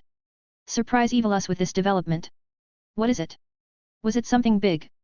Damocles, sing, dot. Electricity burns the paper up and Cirrus crushes it in his hands. Nothing much. I know you're lying. It's a surprise, okay. Fine. Well, before the final battle, do you want to go and eat with everyone at Hibachi? I always wanted to eat with everyone in a grand feast, but, do you think they'll Come on. You faced a crowd before. Plus it's a place full of strong and kindly faces. Alright. If you say so. Onox said you owe her a cake. Cake, hey, that's fine. AI gets up and links her arms with Cirrus. Say, is that your new sword? She asks. Oh yeah, I got it from my mom's goddess, I guess I should call her grandma. That's nice, but can I ask why you took my earring? And why you don't have yours? Lost it while I was fighting some Evilus members, plus I figured we can get new matching pair. Fine, but can I at least keep it, she said using her puppy dog eyes. I grew really attached to it. Fine. It should be fine since I broke what it was connected to. AI gets it and puts it back on. There. Looks nice, doesn't it? She said, showing it off. It is. He puts on a warm smile, but he couldn't unsee Hira's hands on it. But I think I find you cuter without it. Really? Well, I mean, a slight flush appears on her face as she takes the earring off. If we don't match, I see no point in wearing it. She puts it away in her bag. Cirrus felt relieved it was put away. Now. Cirrus grabs Graham and puts it by his hip. Let's get going before the food gets cold. Right. As the two walk quietly through the empty streets to the south of the city, AI asks him a question. Oh, I wanted to ask you, I heard your mom is a big deal? And that she was the captain of the Hira Familia. The same familia as Althea. That's right. She This sword I have on me belonged to her, given to her and to me by Hira. How was she? You didn't say much about her, just that she looked like your mother? And also that she doesn't know her own captain very much. She was, rather regal, she held herself like a queen with pride and elegance even when she was gardening. But I could see why many don't like her, she had this attitude of superiority that was well warranted but will only rub people the wrong way. Well, maybe one day I would meet her. Maybe she'll go soft on me. It's a possibility, but I don't want you to meet her. Speaking of, she knows who you are. She froze in place. Did she say anything? Just that she wishes to see you, preferably after this is over. Fucking Hira. Cirrus really didn't want AI and Hira to meet, but he didn't want Hira to get angry. If Zeus had to go into hiding, and given that Hermes is the only god before Artemis who was given permission to come and go from the city, Cirrus guessed Hermes has been covering Zeus's tracks just so Hira wouldn't find him. AI was feeling some butterflies in her stomach. Don't worry too much. Given that AI is my girlfriend, she would know I will fucking make sure she doesn't try any shit. Really? But you said she was like arrogant and stuff. Yeah, well, just bring some really good wine. I saw a lot of wine bottles in her house. I'll get Lord Susanu's best drink. When arriving at the pub, everyone looked at him. See, I knew this would happen. He whispered over to AI. Come on, a few drinks and a few songs and it'll. Hey! Hey! Lyra and Asvi came up to them. You finally came, Cirrus, said Lyra. Listen, you gotta help make some gear for us. What? Why? Why me? I wanna relax and chill. Finn asked Asvi to help make items to fight Althea's magic, and Lady Hephaestus asked you to come, but you were asleep and busy.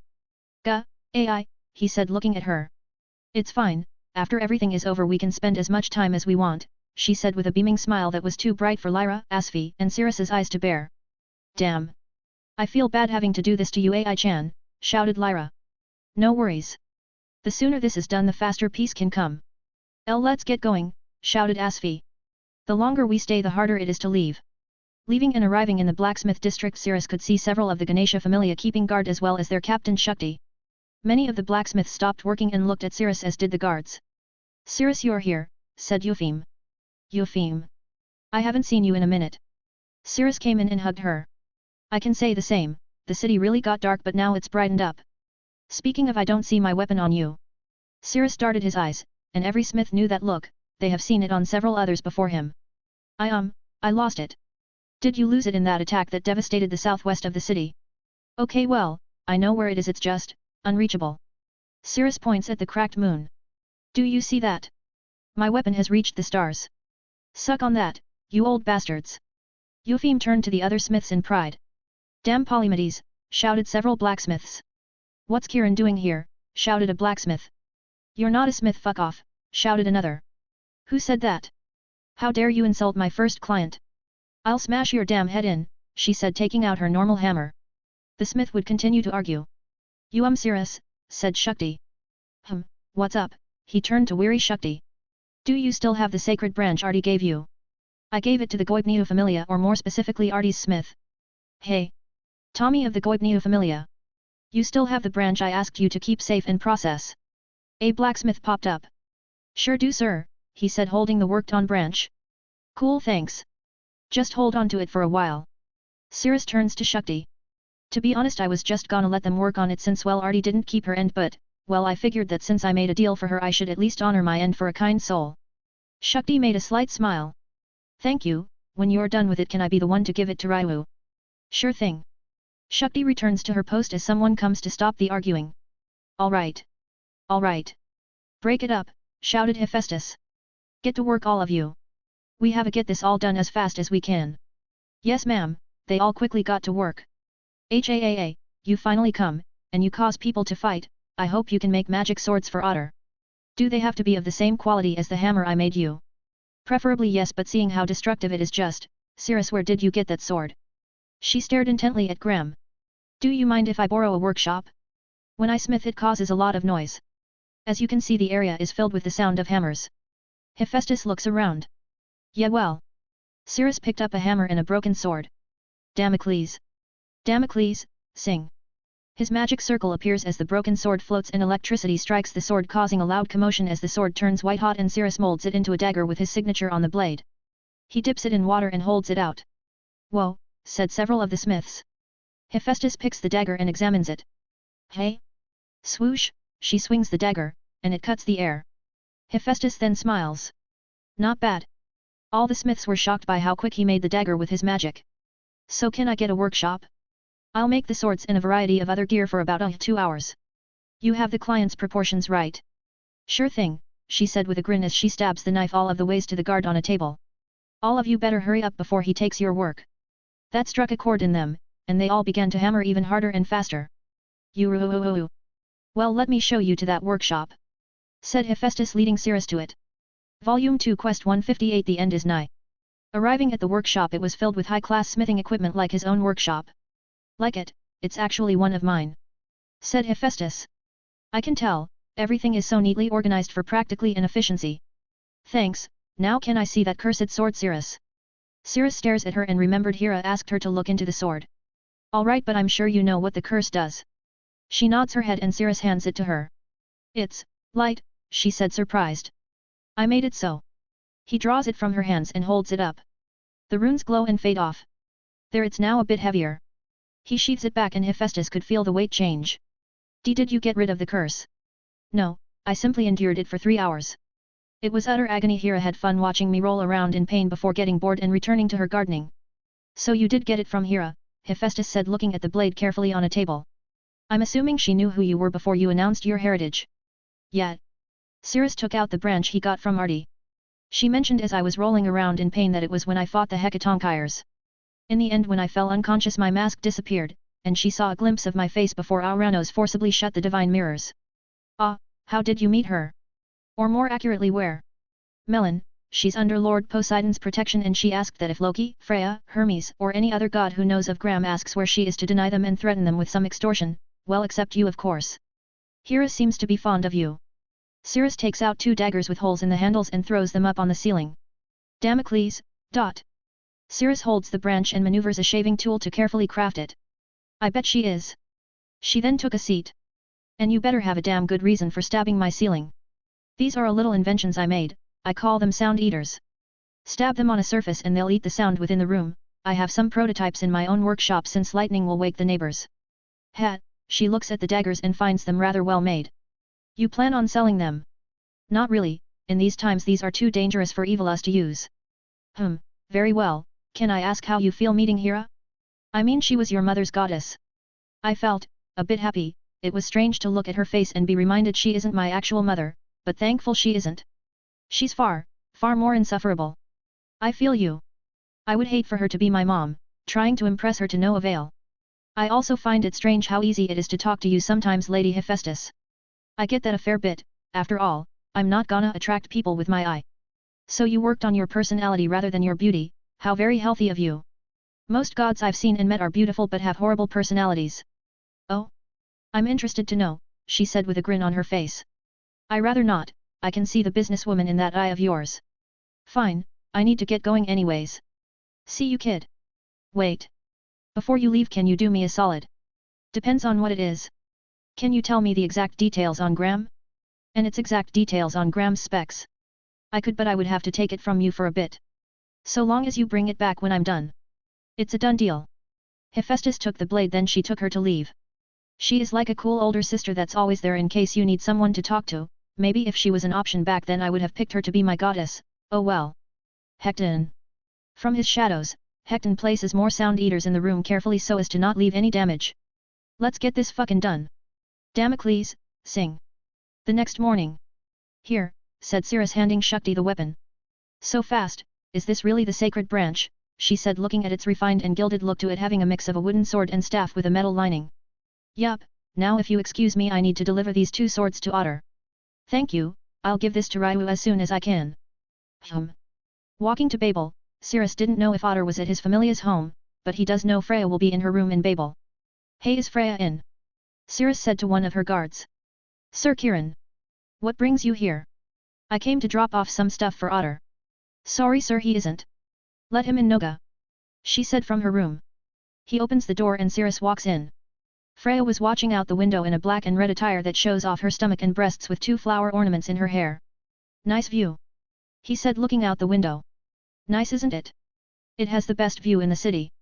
She turned to see him, and she slightly squinted and got closer to Cirrus. My you really do have her eyes, I'm glad you only inherited her most charming features. She said as she sat on her red chair-like throne. Are you here to drop off the swords I ordered? Yet. Cirrus walked over to the wall of books and leaned the swords on them. They should be more than enough. Tell me Cirrus, how was Hera when you met her? She said not even looking at him, she simply stared out the window. Was it the sword? Yes, I can smell the stench of the one-eyed lunatic's weapons and that arrogant goddess's liquor on your breath. Is it that noticeable? Damn I need some mint or something. Cirrus said looking through her books. So how was she? Still arrogant as before? I would say so, I think her arrogance mellowed out because of who my mom was. She does I think have regrets about the fates of her familia. Her house is filled with bottles of wine, maybe she was drunk when I met her. I doubt it. She can hold her liquor far better than any god I ever met. Anything else? One last thing she did enjoy me rolling around in agonizing pain when I was trying to use the sword. Phew yes that is like her to do. Did she tell you of what its curse is before you grabbed the blade? She did, she said she wanted to give it to me as a way to remember her and my mother. And does it? No, I will always remember my mother the night she left me as a baby, that experience will be the only thing I have of her. This sword, however. Cirrus draws it and holds it up. Is a reminder that I'm going to fucking punch Odin in his other eye, that one-eyed bitch. Gods fucking damn it. Who in their right fucking minds make a cursed sword where the longer you hold it the more pain is increased? Cirrus shouted out. Fa ha ha ha. Freya laughed out for the first time. Ah, yes, Odin does have that effect on people. If you see Hera again, 1 I'm very sorry, and 2 do tell her I will win next time. Sure thing. Cirrus nods his head and sheaths his sword. See ya. He opens the door and leaves the room. House full of wine, hey. Freya thinks about it for a second. Well, that's surprising for you, you old hag. I didn't think you would drown yourself in your favorite drink. Even you cold heartless woman have a heart for your children, hey. Freya got up and walked to the great swords Cirrus made and unwrapped them. Beautiful, I should really ask him to make me something. Back at Cirrus's home. I'm back, shouted Cirrus. Did you get my cake? Shouted Nox. Yeah, here. Cirrus holds out a box and Nox quickly gets it. Ooh, she then quickly heads to the kitchen. So how was the smithing? Asked AI. I just want to eat and sleep. Well, take a bath and I'll get the food ready. Thanks. Cirrus gets some new clothes and heads into the bath. Oh well. He put all of his stuff off and got into the tub. Fuck, I'm hungry. Cirrus stays in for a bit and gets out and gets dressed. When he goes to the kitchen he finds a hearty dinner. Eat up. Cirrus's mouth watered as he feasted. With each bite he could feel his body jump in joy and fill with energy. Say, where is Circe? Asked AI. Oh, she's still helping injured people. Said Nox. She is rather hard-working, hey? When I was bringing people to get healed I saw her working on several potions. I'll need to give her something for all the work she has been doing. Cirrus said. So how long do you think it would take for Finn to make a plan? Asked AI. Not too long, Finn has been doing this for years now. That's true, but aren't you a strategist? Ha! Nox said. Strategist? His plans were good, but they were entirely reliant on his own abilities. He simply ordered his men simple to do orders while he did the muscle work. Yet I was more of a simple plan guy. Brute force and guerrilla warfare were my strengths. If anything did go wrong, Nox was my ace in the hole. Yup. Well, I'm finished. I'll be taking a bath and heading to bed. See ya in the morning. Make sure you don't make any noise. She put the plate in the sink and left. Alone in the kitchen, AI darts her eyes. So her tail begins to wag, and her ears begin to show signs of fidgeting. Shall we head to bed? Cirrus finishes his food and places his plate in the sink. He turned to AI. He didn't feel up for it. Hera had ruined their first time, but AI didn't know this and he didn't want to make her feel bad in any way. How about we just cuddle or something? AI looks at him for a second. That's fine. It was not fine. Cirrus learned something new about AI that night. She is very aggressive, but he held strong in his convictions. The next morning, sitting outside his own home, Cirrus looks up at the sky. It's been cloudy for so long that it is nice to see the blue sky. Yeah, said Eupheme, who just got back from work.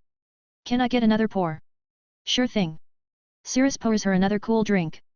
Thanks, glug. Glug. That hits the spot. Glad you like it. So what are you going to do today? Eupheme asks. Probably visit a friend I lost, maybe something else. I see. Do you think this war will end soon? I hope so. I'm going to sleep.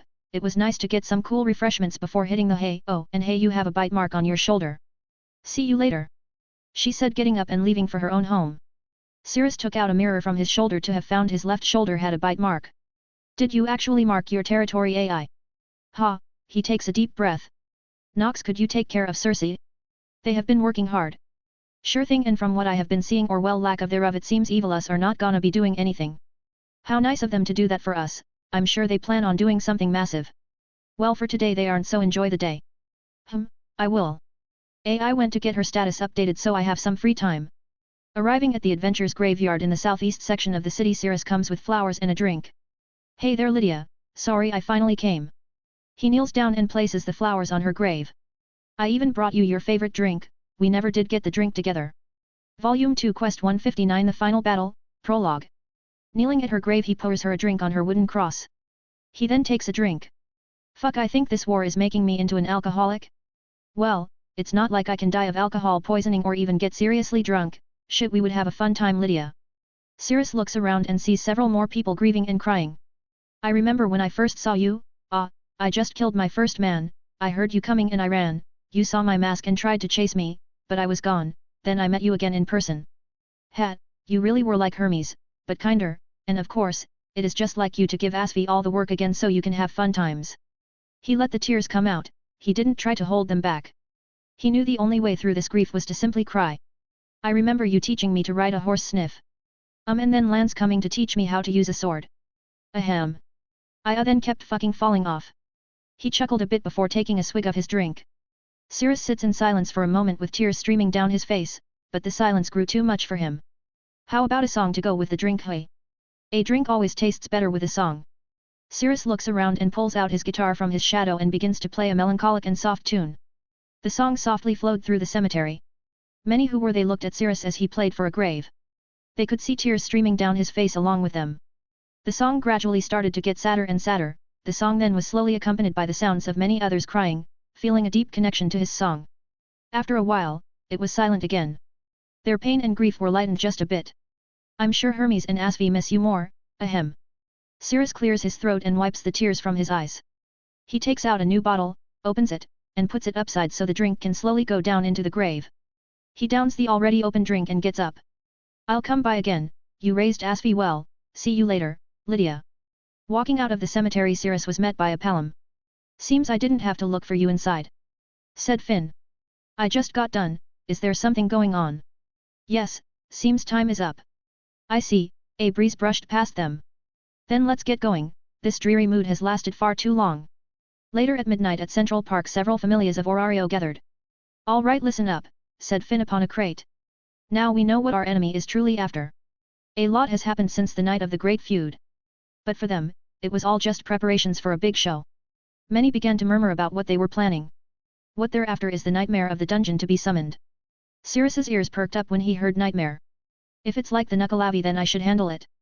Evilus is going to break the taboo by sending a god into the labyrinth as a decoy to lure it out the nightmare into the city. Well shit. What do you mean by summoning the worst kind of monster? Aren't they like the ordinary monsters? Asked Kagaya. I believe I wouldn't have to explain the summoning part. Researchers that have been sent into the dungeon had found the target. It is on the 24th floor by noon today. They're destroying floors as they force their way upward. Was that why Zald burned the 22nd floor? To make it easier for it to get through. According to the researchers, the target is massive. Judging from their speed and the rate of damage they can cause, the guild has determined and announced that the monster combatability of the target is equal or is greater than Monster Rex's. Why you kidding, right? Said Falgar. The god is trying to bring a menace into the world by freeing a floor boss into the city, said Ryuu. So that's what they were after, shouted Elise. Yes. Our enemies are trying to destroy Babel from the surface ground. Why didn't you tell me, Aranos, Fels? I could have gone and taken care of it before it became an issue, or was I more needed up here? TCH, I'll have to ask him some other time. What are we going to do then? Shouted Lyra. They have Zald and Althea on their side too. And now a monster from the dungeon? Are we forced to yield now, braver? The crowd got anxious. Finn, always the damn schemer. We fight back, he shouted, quieting everyone. We're diving ourselves into two teams. One is for counter-attacking Evilus, and one is for slaying the nightmare. The first will be an alliance of Familia and the latter will be a small team of chosen fighters. Evilus attacking and the summoning of the nightmare, both are related to the fall of Babel. We'll be in between, but we'll take them down both down. Of course, we're in between them, but I don't think it's going to be as easy as you make it sound. Said Asvi. Our enemies are not going to be standing in the front and behind us. Instead, they'll be coming from above and below. We're standing on the ground, and we can't expect reinforcements. Orario is either one of the teams that fail. Said Shakti. Well, I should make this very clear then. I'd say we can do this. More concerned murmurs filled the crowd. To be more accurate, it's something that can only be done by us. The power to be unified will be greater since the start of an era of quality before quality. Without Orario, who can handle it? If Orario can't conquer it, then what can? We have a slight chance of winning this battle.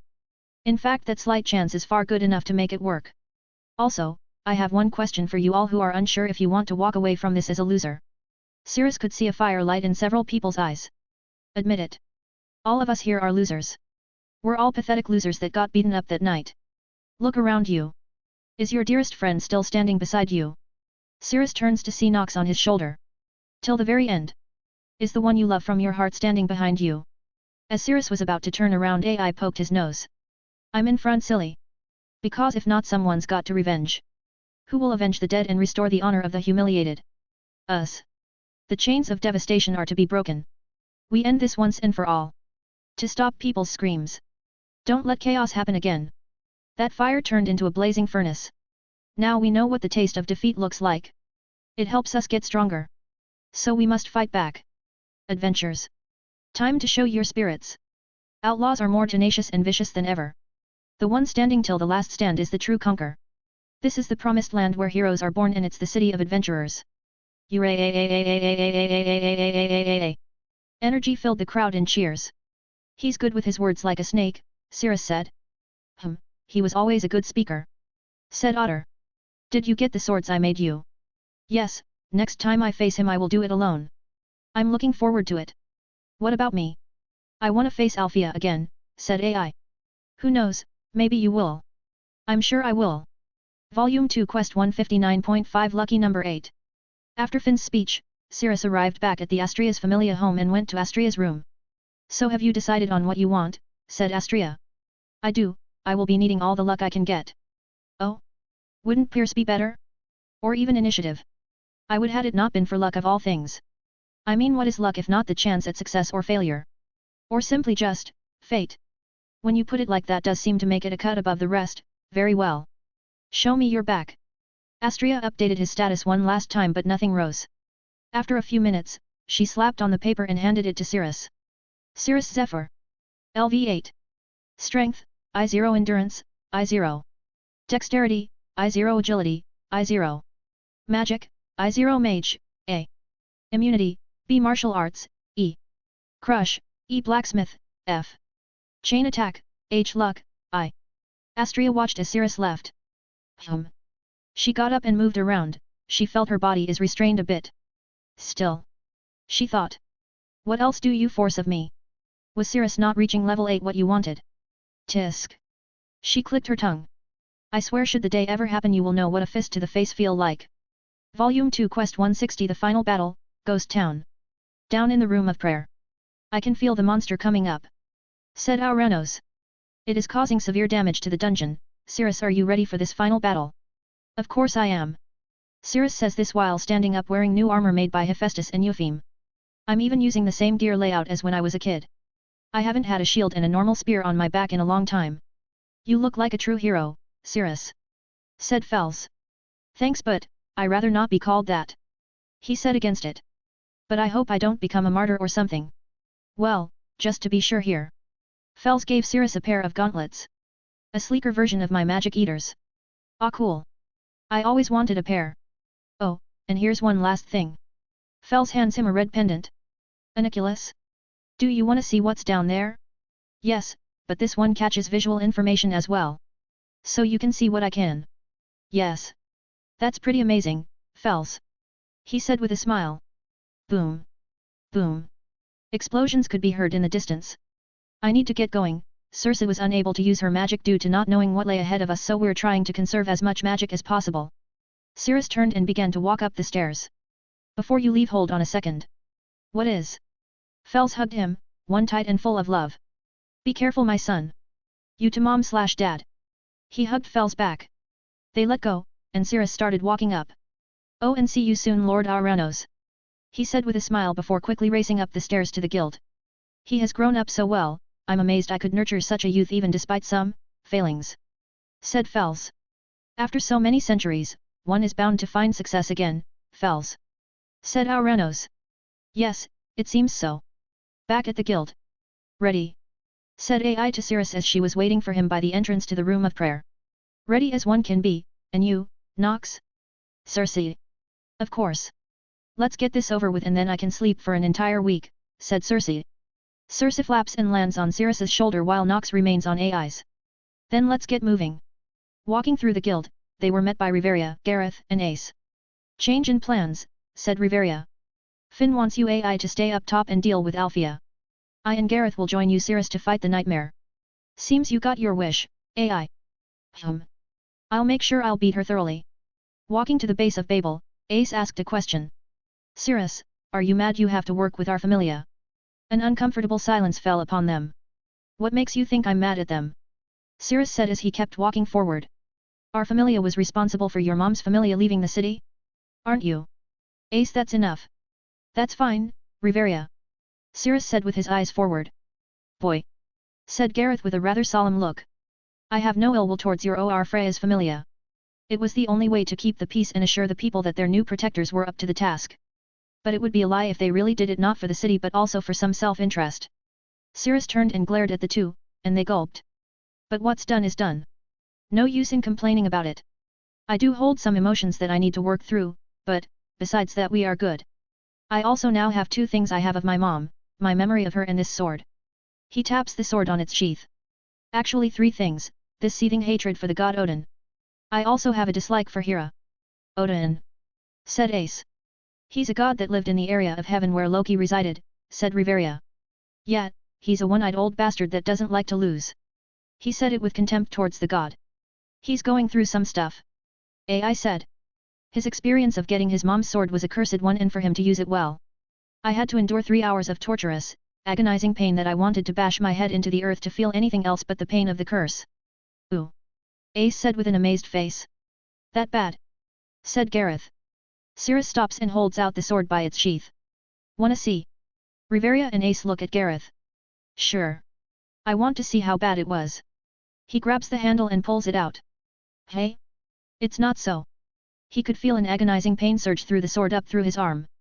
He dropped it almost immediately, but Cirrus quickly caught it. Huff. Huff. I'm seriously going to kill that one-eyed god. Shouted Gareth.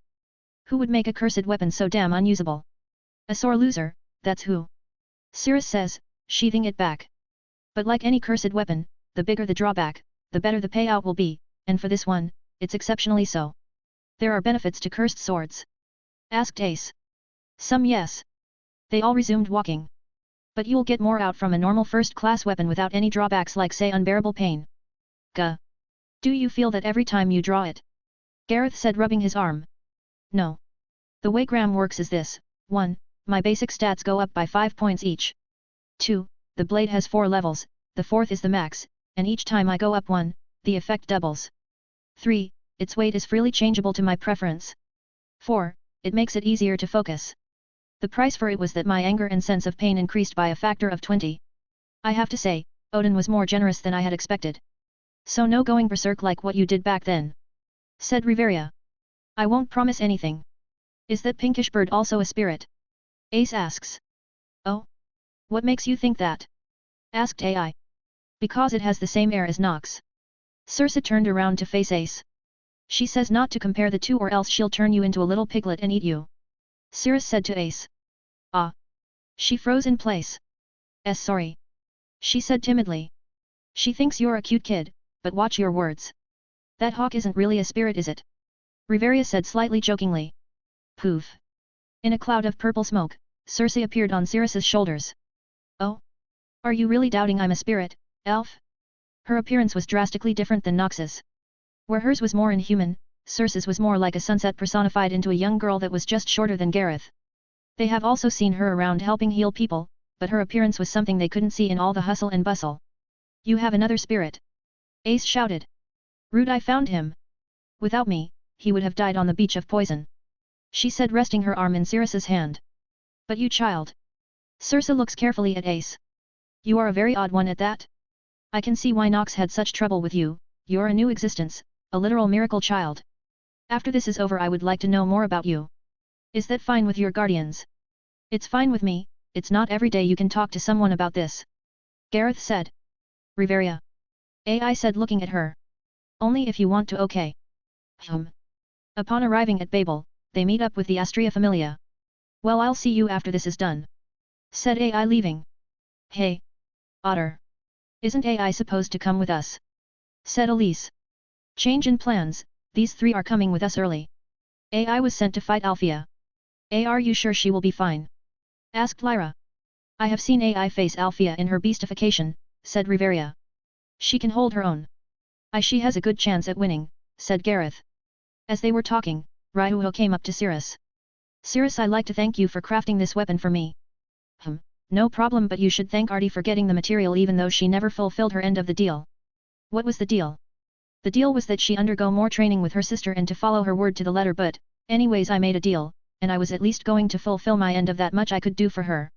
Ryuho made a charming expression underneath her mask. Thank you, did you perhaps give the wooden sword a name? Not really. I felt that as a gift you should be able to name it. I see, then I shall take care of Lumina Artie. I'll be going now. Said Asfi looking very, very tired. Lyra, you better not mess up. I won't. Oh, you finished that project, Asfi? Cirrus said. Yes, 77 hours with no sleep, I'm exhausted. Cirrus rummaged through his stuff and pulled out a purple potion. Here, take this. What is it? It's a stamina potion. Me, my aunt, and her apprentice made it. Glug. Glug, it tastes like grape. Oh. I feel like I just slept. She said, extremely energized. Glad you like it. Cirrus left her to Ryu as it seemed the two had some catching up to do. So we move at Danhui. He said to Riveria. Yes, the final battle. Minutes passed and as the first rays of light hit the empty streets of Orario came to life in battle. Volume 2 Quest 161 The Final Battle, Down the Dungeon. The group quickly went down into the dungeon and began to head down. Annoying little bastards. Cirrus spun his spear with such fitness and strength that it was as if he was dancing his way through the monsters, slicing them through the magic stones. This is actually my first time seeing him fight monsters. Said Elise. Actually this the first time we ever went into the dungeon with him now that I'm thinking about it. Really? You have never seen him do battle in the dungeon? Said Gareth. We never have the time to. Whenever we were to go on expeditions, Astria simply tasked him to cover our patrols. Said Lyra. Our goddess says he is her little lone star. Less talking and more walking. Shouted Cirrus over Elise making a grin at what Astria called him. We were on a time crunch here. A floor later. Strike. Said Ace slicing through monsters with ease. Owa another strong fighter. Said Noin. She and I are about the same size but when I look at her moves, it's no joke. And she's still growing hey? I'm pretty jealous. Said Lyra. Shut up Palom. Stop being so jealous of others. You are so annoying. But you are correct, calling her a swordsman would describe her perfectly. The sword princess of the Loki familia, she's not even 10 yet, it's like seeing a younger and cuter version of Cirrus. Said Kagaya. You weren't exactly a cute kid either, Kagaya. Said Cirrus. Oh? I remember when I dislocated your arm. I was holding back and acting to keep my identity a secret you fucking thuggish tomboy. Let's go. Right here right now. Okay then. Hi. He slapped Kagaya in the back of the head. She slammed her face into the ground. Thud. Ha ha ha ha. Cirrus laughed wholeheartedly. Come back here you asshole. Kagaya quickly got up and chased after him. As Kagaya and Cirrus insulted one another, Ryua was also helping cut down monsters. Ryua sliced through several monsters like the wind. Stare. Ace started at Ryua watching her movements. What is it, Sword Princess? Ryua said in a slightly confused manner. Have we met? Ryua seemed as though she was replaying a memory, and a look of dread fell on her. Your eyes and your voice, they remind me of something. I know. It must be that time when you and I were fighting over the last potato snack in the food stall. Ah yet. Ace then returned to slaying monsters. Thank goddess she's a little off. Ryua said under her breath. Not as off as you fighting the kid. Cirrus said brushing past her. Now stop standing and keep moving. Shouted Kagaya with another bump on her head. I am sorry. She then followed in Cirrus and Kagaya's path. 2 more floors down. Did we actually talk about how we are supposed to kill this nightmare, Finn and them were talking about?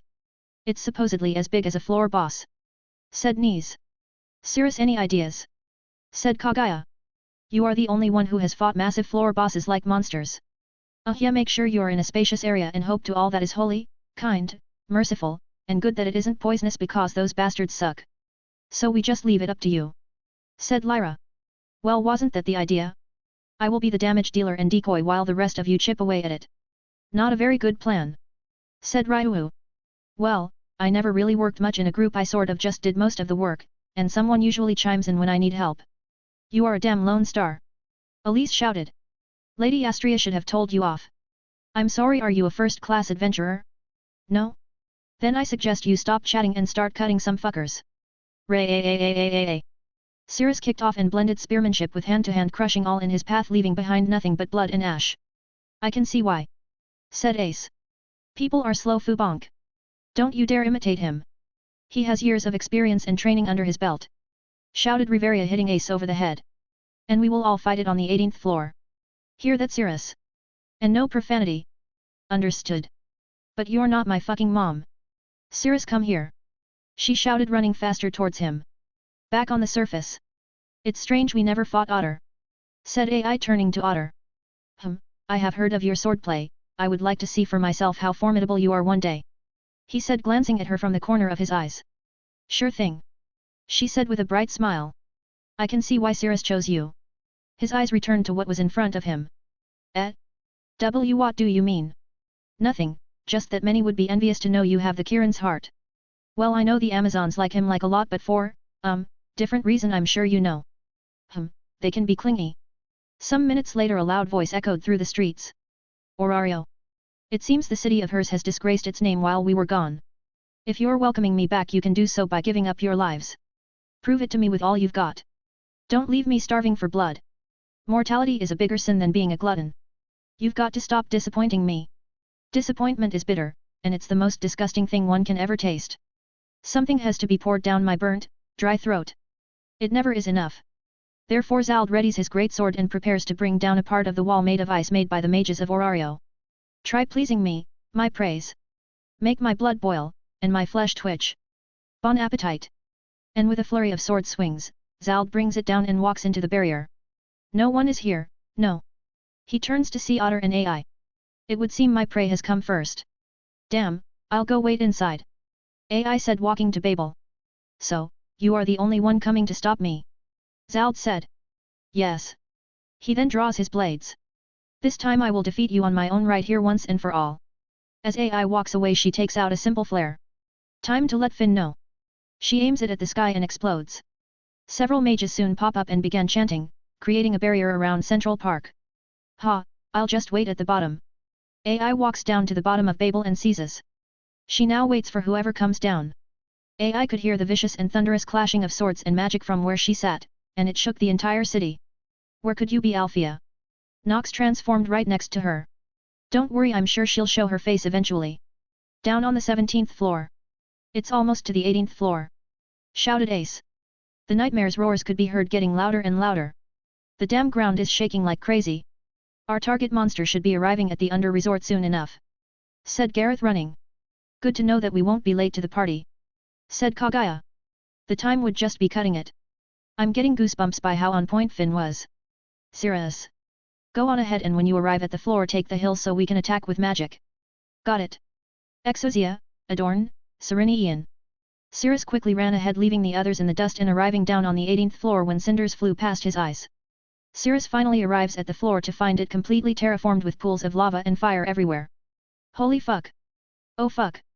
This reminds me of the dragon's urn, full of molten earth and a red hue to the air. Several pillars of fire emerge all throughout the floor like geysers. Damn. Cirrus, the monsters. The monsters are on fire and coming. Well, time to bust out the shield.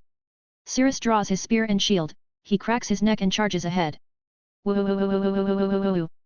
Cirrus runs off, he tosses his spear into one of the monsters' heads that were deep within the horde, and Cirrus jumps in after it. Damocles. With his magic, Cirrus spun his spear at a 360-degree angle, cutting all the monsters in half. He then put a spin on the spear and began to violently charge through several hordes of monsters, all the while avoiding the geysers of fire. Cutting through waves of monsters and blocking any heat with his shield. Phew, he exhales a deep breath. He looks out to the sea of an inferno. I feel like I'm in hell. Cirrus, they arrived on the 18th floor. They should reach you in a bit. That's good. Gospel. From the first sound wave that reached his ear, Cirrus turned and blocked the attack with his shield, sending him flying. Dong. Ga. Fuck. Althea is here. How? Nox. Cersei. Althea is here on the 18th floor. This is the 18th floor. Said Ryu. Flying down to them, Cersei stops them from proceeding. Cirrus is familiar? Where is your master? Said Kagaya. Cersei lands and scratches a name onto the ground. Fia. Said Elise. Riveria's eyes widen. Althea is here. Cersei nodded and pointed in the direction where something crashed into the wall in the distance. Crash. Cough. Damn it. Althea said, pulling herself from the hole she had made from the impact. Volume 2, Quest 162, The Final Battle, Nightmare of the Dungeon. A couple of minutes before Althea crashed into the Astria and Loki Familia. Being blown away by Althea's magic, Cirrus was sent a considerable distance away. Auntie? How the fuck did you get here? Cirrus said, getting back up and restraining his anger. You lost focus on the battlefield. That is your own fault. She said with what looked to be a quality sword. So, it seems you are going to fight me seriously, hey. Cirrus sees the shield is bent. Damocles, dot. The shield creaks and returns to its normal shape. So it's magnetism. How interesting. No wonder you made movements I couldn't copy. A style built entirely around your magic. Finally took you what? Almost an entire year to figure it out? Hero was right, you are a thick-headed girl. He said with a smirk as he put his shield on his back. Althea opened her eyes in anger. I'll be sure to preserve your voice in a nice jar when I'm done. Funny, I was gonna say the same thing about your heterochronic eyes. Cirrus then kicked off the ground and began to twirl his spear. Damocles. The twirls became faster and faster. Althea was able to keep up with him until she found an opening. She deflected his swing and lunged in. As she went in for the attack, she saw Cirrus make a smile and he said a single word. Hecton. Before her eyes, he disappeared from her view. And a foot landed in her stomach. Thud. Gah. She could feel a few of her ribs starting to crack. And was sent flying back over a cliff. Crash. Crash. Crash.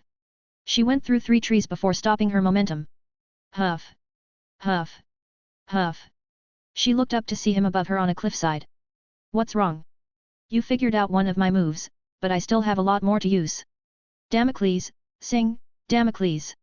The metal of the spear turned white-hot before her own eyes, along with the shape changing to that of a sickle spear. Cirrus then spun it to cool it off, yet it retained its shape. His armor faded off of him as he did this. How? Didn't you know? Blacksmith was one of my development abilities. Now shall we see if you can live long enough to figure out my other tricks? Exosia, adorn, cretin. The armor equips onto him and he slashes the ground near him, leaving a deep cut into it. The more I learn of you, the more your noise becomes distinct and annoying. She got back up, taking out a potion and drinking it down quickly. Thank you, but fighting you is mentally exhausting, so, he kicked off again and went for a horizontal strike. Cirrus began to spin rapidly. One could feel the sliced air around it and Althea knew the dangers it posed. Gospel. Cirrus kept moving and with the force of his spear along with his armor, he sliced into the attack, cutting it down the middle. Sound can't travel where there is no medium. He had cut into the air so violently that he made a momentary space devoid of air. Now off you go to play with others. Ray. His charge has increased even more, and with no room to breathe. Cirrus charged right into her with Althea blocking his attack with her sword, but she was still pushed back. Gah! Your damn armor! Logio! Boom! Boom! Cirrus's magic armor exploded, and his charge stopped. Huff! Huff! Come on, I know you're. A fist pierced through the smoke and landed square in her face. Gah! Her head and even her eyes rolled back a bit before she willed herself back. Now she finds herself backed against a toppled tree. That's something new. The armor then reappeared again. Let's see how good you are in hand to hand. He kicked off with his fists clenched. You damn monster! She shouted with a bloody nose and eyes widening. In a single movement, she ripped her dress to reveal her bare legs and the spats she was wearing and came at Cirrus. Cirrus threw his fist first, and Althea bobbed and weaved, striking Cirrus, but she found his armor was as thick as it looked, absorbing the blow. Shit! She kicked back to get some distance, but Cirrus didn't relent. Swish! Swish! Swish! Swish! Swish! Althea knew both from experience and instinct how he was going to move. After all, Hera herself was not shy about using physical force. Your pankration is spotty. She shouted, continuing to bob and weave his attacks. Hand to hand is not my forte. But surprises are. Try and thud. Althea could see Cirrus getting lower. She felt something hit the bottom of her feet, sending her up. What the? How did? She looked to see Cirrus's shadow shift. He doesn't need to call it. Come over here. Cirrus grabbed her by the legs. Gospel. Blocks of sound struck Cirrus, but he brute forced his way through and swung Althea back into the ground. Ray-ah! Crash! Gawk! Small amounts of blood came out of her mouth. Gospel! She chanted again. Cirrus blocked the attack, but he was sent back a bit, enough for Althea to get up again and drink a potion. You! She said weakly. You are not normal. Of course not, but neither are you. Cirrus held his hand before her as his armor disappeared. Underneath the armor he was rather bloody. I'm too busy to deal with you. Exosia, adorn, Serenian. Snap. As the armor wrapped around him, he used the magic eaters, A shock wave struck Alfea, sending her back. Gah! Cirrus quickly covered the distance and grabbed her arm. How about a little trip? Cirrus threw her across the 18th floor with all of his strength to just fling her like a rag doll. Gah! Alfea shouted in pain of her arm popping off from her joint. He nearly tore off my arm. He's far stronger now. His speed, strength, endurance, everything feels like he's a level, damn it. Why didn't I think he would have leveled up? But this strength. It rattles me to my bones. I'm not surprised it causes fractures to level 7 adventures on mere impact. Child of the tyrant. Nephili. You gave birth to a damn monster. Crash. Alfea collides with the floor's walls. Cough. She coughed up blood intently from the sheer impact. Damn, MIT. She slowly removes herself from the hole and falls down to see the Astrea Familia and everyone else. So you all came as well, what rotten luck.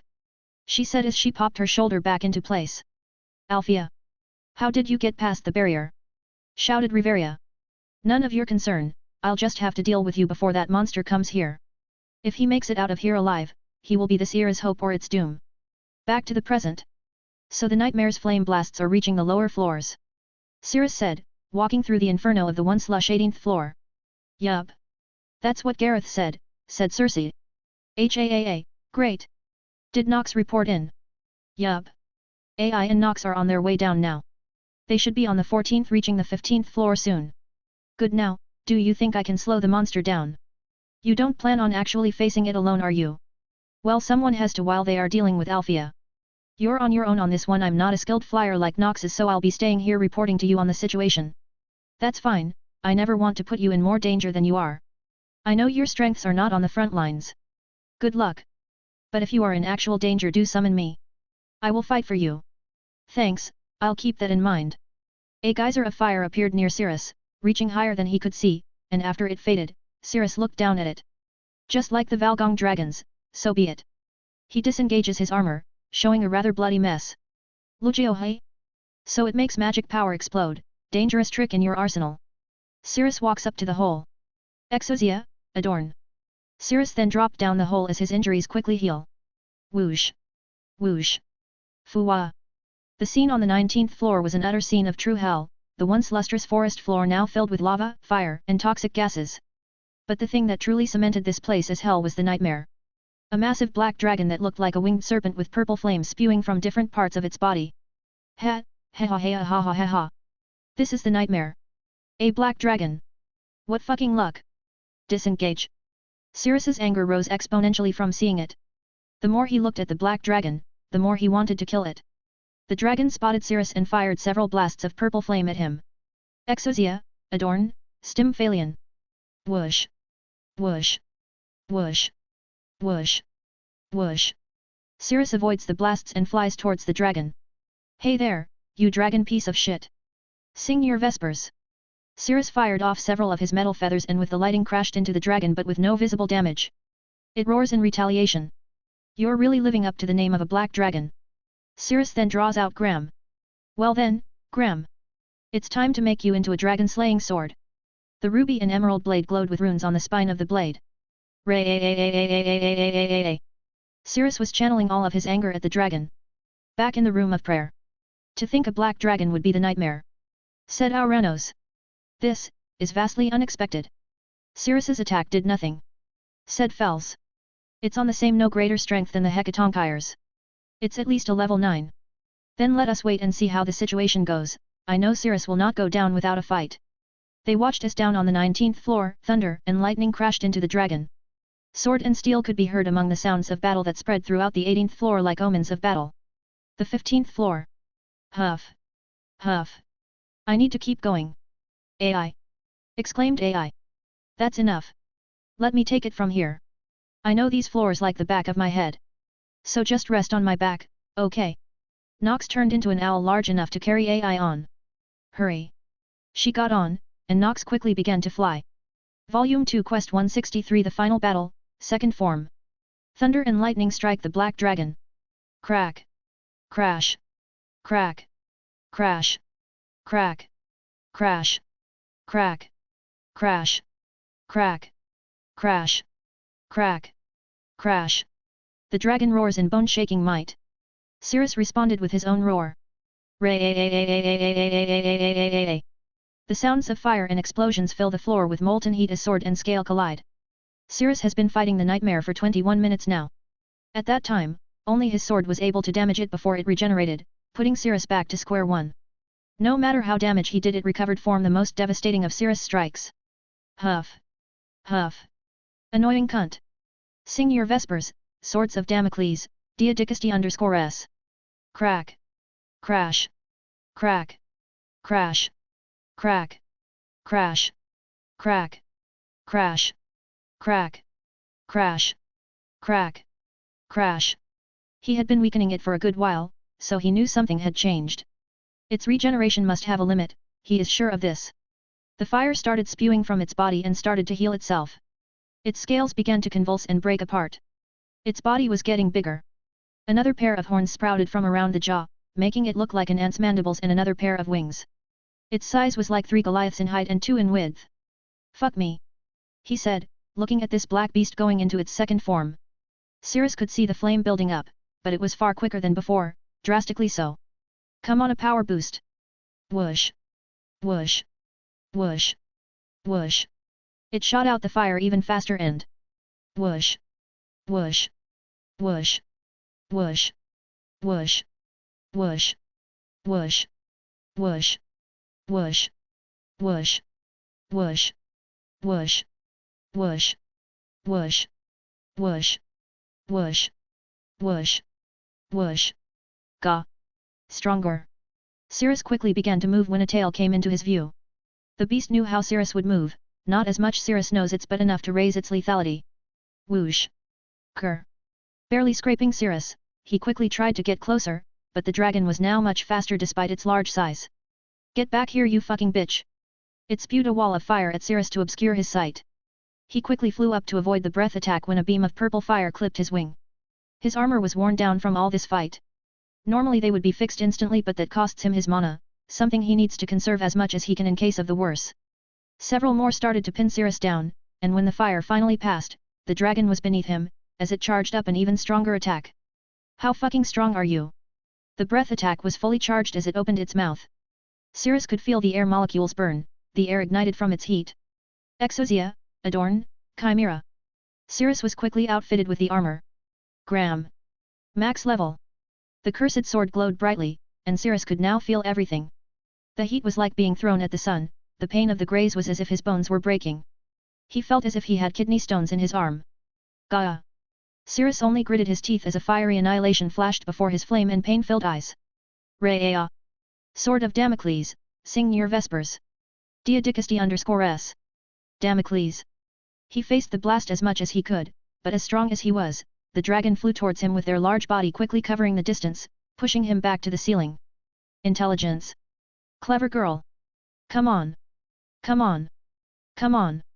Cirrus didn't have enough magic to hold it back as it continued to fully grow into its second phase, gaining a more robust form. Fwoosh. Cirrus braced for the impact. Hecton's arms shot out from the shadow behind Cirrus and covered him. You motherfuck. Bam. Rumble. How fortunate he saved enough mana for the worst case. Back on the 18th floor, a tower of purple fire engulfed a good chunk of the floor and even well into several of the upper floors. Its roar can be heard as clearly as day as it flies up to the 18th floor. Its appearance brought about a great fear in many of them. Is that the nightmare? Shouted Knees. I can feel the power it has. Said Noin. Seems Cirrus wasn't able to kill it. If it made it here, I would assume he is dead. Said Althea. Up on a hill overlooking everything. It's even more of a freak than what I had expected. I think I'll call it Delpine, or maybe Alcor. No, I think Delpine fits better. Said Erebus. I'm surprised you managed to fight this thing for as long as you did, Cirrus. Back to Althea and the Astrea and Loki Familia. The Astrea and members of the Loki Familia flinched. He's not. Said Ace. Ace. Said Riveria. He's not dead. Tempest. She roared as wind covered her like armor as she charged headfirst into the dragon. Ace. With the wind, Ace was able to quickly get out of the way of the fire and heat of the blast, but its intelligence was far superior to any monster she faced. With a tail swipe, it completely changed the geography of the floor. Oh my! How frightening! Said Erebus, being carried by one of his Evilus members. I didn't think it would be this much of a force of nature. That damn thing is powerful. How the hell could anyone even beat it? Said Lyra. Ace. Damn it. Astria Familia. Can you deal with Althea? Shouted Riveria in a panic. Go on. We'll take care of her. Shouted Elise. Arga, Arvana, Arvelia. Everyone. Attack. Ace. Calm down. Shouted Riveria. She can't hear us. The damn thing is making so much noise and Ace is blinded by rage. Shouted Gareth. Tempest. Tempest. Nizzle. A fortress of black wind covered Ace as she charged forth. The air was so mighty that she flowed in between the air of the explosions, slashing into the dragon with devastating results. Or as devastating as a level 2 could make with a double-edged skill and magic of a spirit. The dragon cried out in pain, a pain it felt when Cirrus had struck it with Gram, but this one truly made it feel pain on or just a bit more than him. But between the two Ace attacks were like being bitten by a bullet ant while Cirrus was like being stabbed and having the knife twisted. It started to get more aggressive towards Ace. This annoying, throbbing pain needs to be stopped with the death of this child. Arg. And Ace, sadly crack, was still not strong enough to bear the strength of such power and crack. Neither was her indestructible sword capable of handling it. Even the bones in her arms gained fractures from the strength of her attack. To be able to even harm a monster such as this black beast before her was a power that can easily be the death of her. Ace! Shouted Gareth and Riveria as a breath attack was about to strike Ace. But a white figure popped up. White knight. A flash of intense blinding light filled the floor, causing the dragon to miss its attack and heavily damage the walls of the floor. Seems I made it on time. Said AI, landing before them. AI. Said Riveria and Gareth, happy to see her to help. So this is the nightmare, hey? And she looks over to see Althea off fighting the Astria Familia. Nox, where is Cirrus? She turns back to her human form near AI. He's on the top of the hole we used to get down here. Circe is already on her way up with potions. He's almost close to death. AI's heart is filled with anger. Her heart beats loudly, that black flame in her grows more intense. Then we will kill this first and then Althea. Nox, do you have my back? Of course, I won't let anything happen to you as per his orders. Nox turned back into an owl and flew back up. AI stomped her foot onto the ground and got into a drawing stance.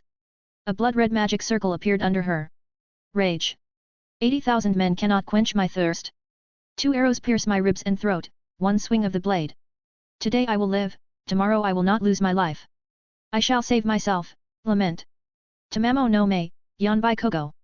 Her hair has been dyed in a blood-red tinge that extends down her hips, and her fox tail has been transformed into 4 tails the same color as her hair, with slit eyes. Her appearance shocked and amazed everyone. Her beastification was different than the normal ones, this was of course due to her being a Renard. Ai-chan. Said Kagaya, noticing the bloodlust radiating off her. Beastification. Shouted Knees. Now. AI shouted out. Let's kill this fucker. She kicked off the ground, breaking the sound barrier and crashing into Delpine, sending it reeling back with a large gash on its body. The dragon flapped its wings, sending cutting whines into the floor when it did. Grow little starlight of liquidation. White Knight. Nox's magic pierced holes into the dragon's wings. Tempest.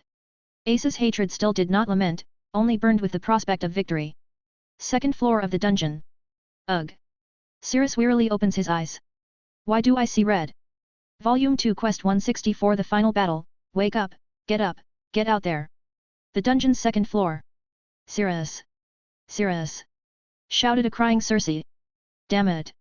Damn it. Not again. She began to treat Cirrus with several high-class potions. His armor was gone and all that he had were the burnt clothes on his back and Gram. His body was just shy of the state he was in not too long ago. Come on, drink. World is so loud. Why can't it be quiet? I'm so tired. Whoosh. Whoosh. His mind was filled with the sounds of the ocean. Hey. He looked around to find himself back on Circe's island. Why am I? Did you forget your promise? Cirrus turned to see a figure shrouded in night, her topaz eyes cut through the darkness that shrouded and concealed her appearance and silhouette. Who? Who are you? Cirrus searched through his memory to figure out who they are. Where is Hecton? Do not worry about him. She shake their head. Cirrus, you are at death's door, again. What's new? He gave a light-hearted smile. I've knocked on death's door plenty of times, but this is the first time I've met you. He rose an eyebrow, still unsure who they are. Funny, I actually met you before. The list of people of who she could be drastically pointed to one person. What do? Yet before he could even ask to confirm, she cuts him off. You need to wake up, she said with some urgency in her voice. Your fate does not end here. Fate? Are you serious? She stepped forward, her topaz eyes shining even more brightly. We will meet 2 more times, when next we meet your journey will be near its completion. But you need to get up. They point off into the sea. Cirrus looks to see a tar-like substance slowly covering the sea. What is that? That is death, or your view on it. Rather interesting, most would see it as a reaper. Shimmer. Cirrus could see a green light emitting from the sea fending off the tar. He looks up to find a twilight hawk dropping bottles into the sea. That light. I feel better now. A warmth covered Cirrus, his body was slowly feeling better. Circe is pouring potion after potion on you. You should be able to fight again soon. You, what is your name? He was sure they are the one who gave him a second life, the one who reincarnated him. She turns away and the night comes to the island as quickly as the waves come to shore. A white owl flies overhead like a shooting star. I'm sure you know who I am. You. Are you the one who gave me a second life, right? You are. The darkness parted from her face, showing a smile. She won't let him know just yet. Keep walking down the path towards Elysium. The future may hold rifts, fissures, and even the primordials, but I know full well you can handle it. I hope you will still remember that from this crossroads of fate. Hopefully, I wish our proper meeting to be special, so sorry in advance for keeping my identity a secret a bit longer. They rose their hand covered in night. Wait, what? And with a snap of their fingers. Snap. This dream ended. Cirrus opens his eyes again to find Circe crying over him. His body healed but his fatigue still lingered. Circe! Cirrus! You're awake. Yeah, I almost died. He said softly. My head. Elysium. He tried to remember what happened in his mind, but it was like Hera's conch, it's on the tip of the tongue but slips away every time. Damn. Cirrus tried to sit up. Let me help. Circe helps him sit right back up. How is the battle? Ai, Nox, Ace, Gareth, and Riveria are fighting the Black Dragon. Your familia has been fighting Althea, but some more evil us members came in, like that faceless guy. They mentioned the dragon's name as Delpine, from what Nox said. Ah. Cirrus grabs Graham and uses it to pick himself up. Cirrus, you can't move. You're practically. I know. I can feel it in my bones, my veins, my cells all the way down the molecule. This body wishes to rest, but I won't allow it. My body has the privilege of breathing, to taste the air, but it is no longer who I fight for. His charms and Achilles fell out. But why I fight for? He picks up the charms and the Achilles and tries to tie them together. Circe, if you would. She gets the necklace and charm, ties them together, and puts them on for him. Thank you. Cirrus walks to the hole he was blasted through and takes one more deep breath. The gates of hell, I've opened and walked through you before, I am not afraid. Cirrus! Shouted Circe. You are in no condition to keep fighting. At least take more potions. Circe! From his shadow, Cirrus pops out several potions and drinks them all. Glug! Glug! Glug! Glug! He drank several million valis worth of potions down like a white girl at a college frat party. He lets out a sigh of relief as he sheaths Graham, as he then pops out his guitar and strums it. How about a good song into battle? I say you should worry more than music. Cirrus smirks as he jumps off. You worry too much. You make yourself sad. You can't change fate. But don't feel so bad. Enjoy it while you can. It's just like the weather. So quit complaining, sister. No one lives forever. You damn fool. She said with tears in her eyes and a smile as she went after her foolhardy contractor. She began to absorb magic from the air, and a red tinge covered Cirrus as they both freefall. A minute or two later, back on the 18th floor, the battle was still raging, but a tune soon began to flow through the floor. This song, Cirrus! Shouted Ai. Everyone, even the dragon, was interested in the song as it grew louder and clearer with each passing second when a pink-blue hawk and a red-tinged man playing the guitar fell from the hole. Let's have a party. There's a full moon in the sky. It's the hour of the wolf. And I don't want to die. I'm so happy dancin', while the Grim Reaper cuts. But he can't get me. I'm as clever as can be, and I'm very quick, but don't forget. We've only got so many tricks. No one lives forever. Hey, you fucking four-winged fucker. Did you fucking miss me? He tossed his guitar away and drew Graham. The dragon immediately targeted Cirrus, firing off several quick shots. Cirrus!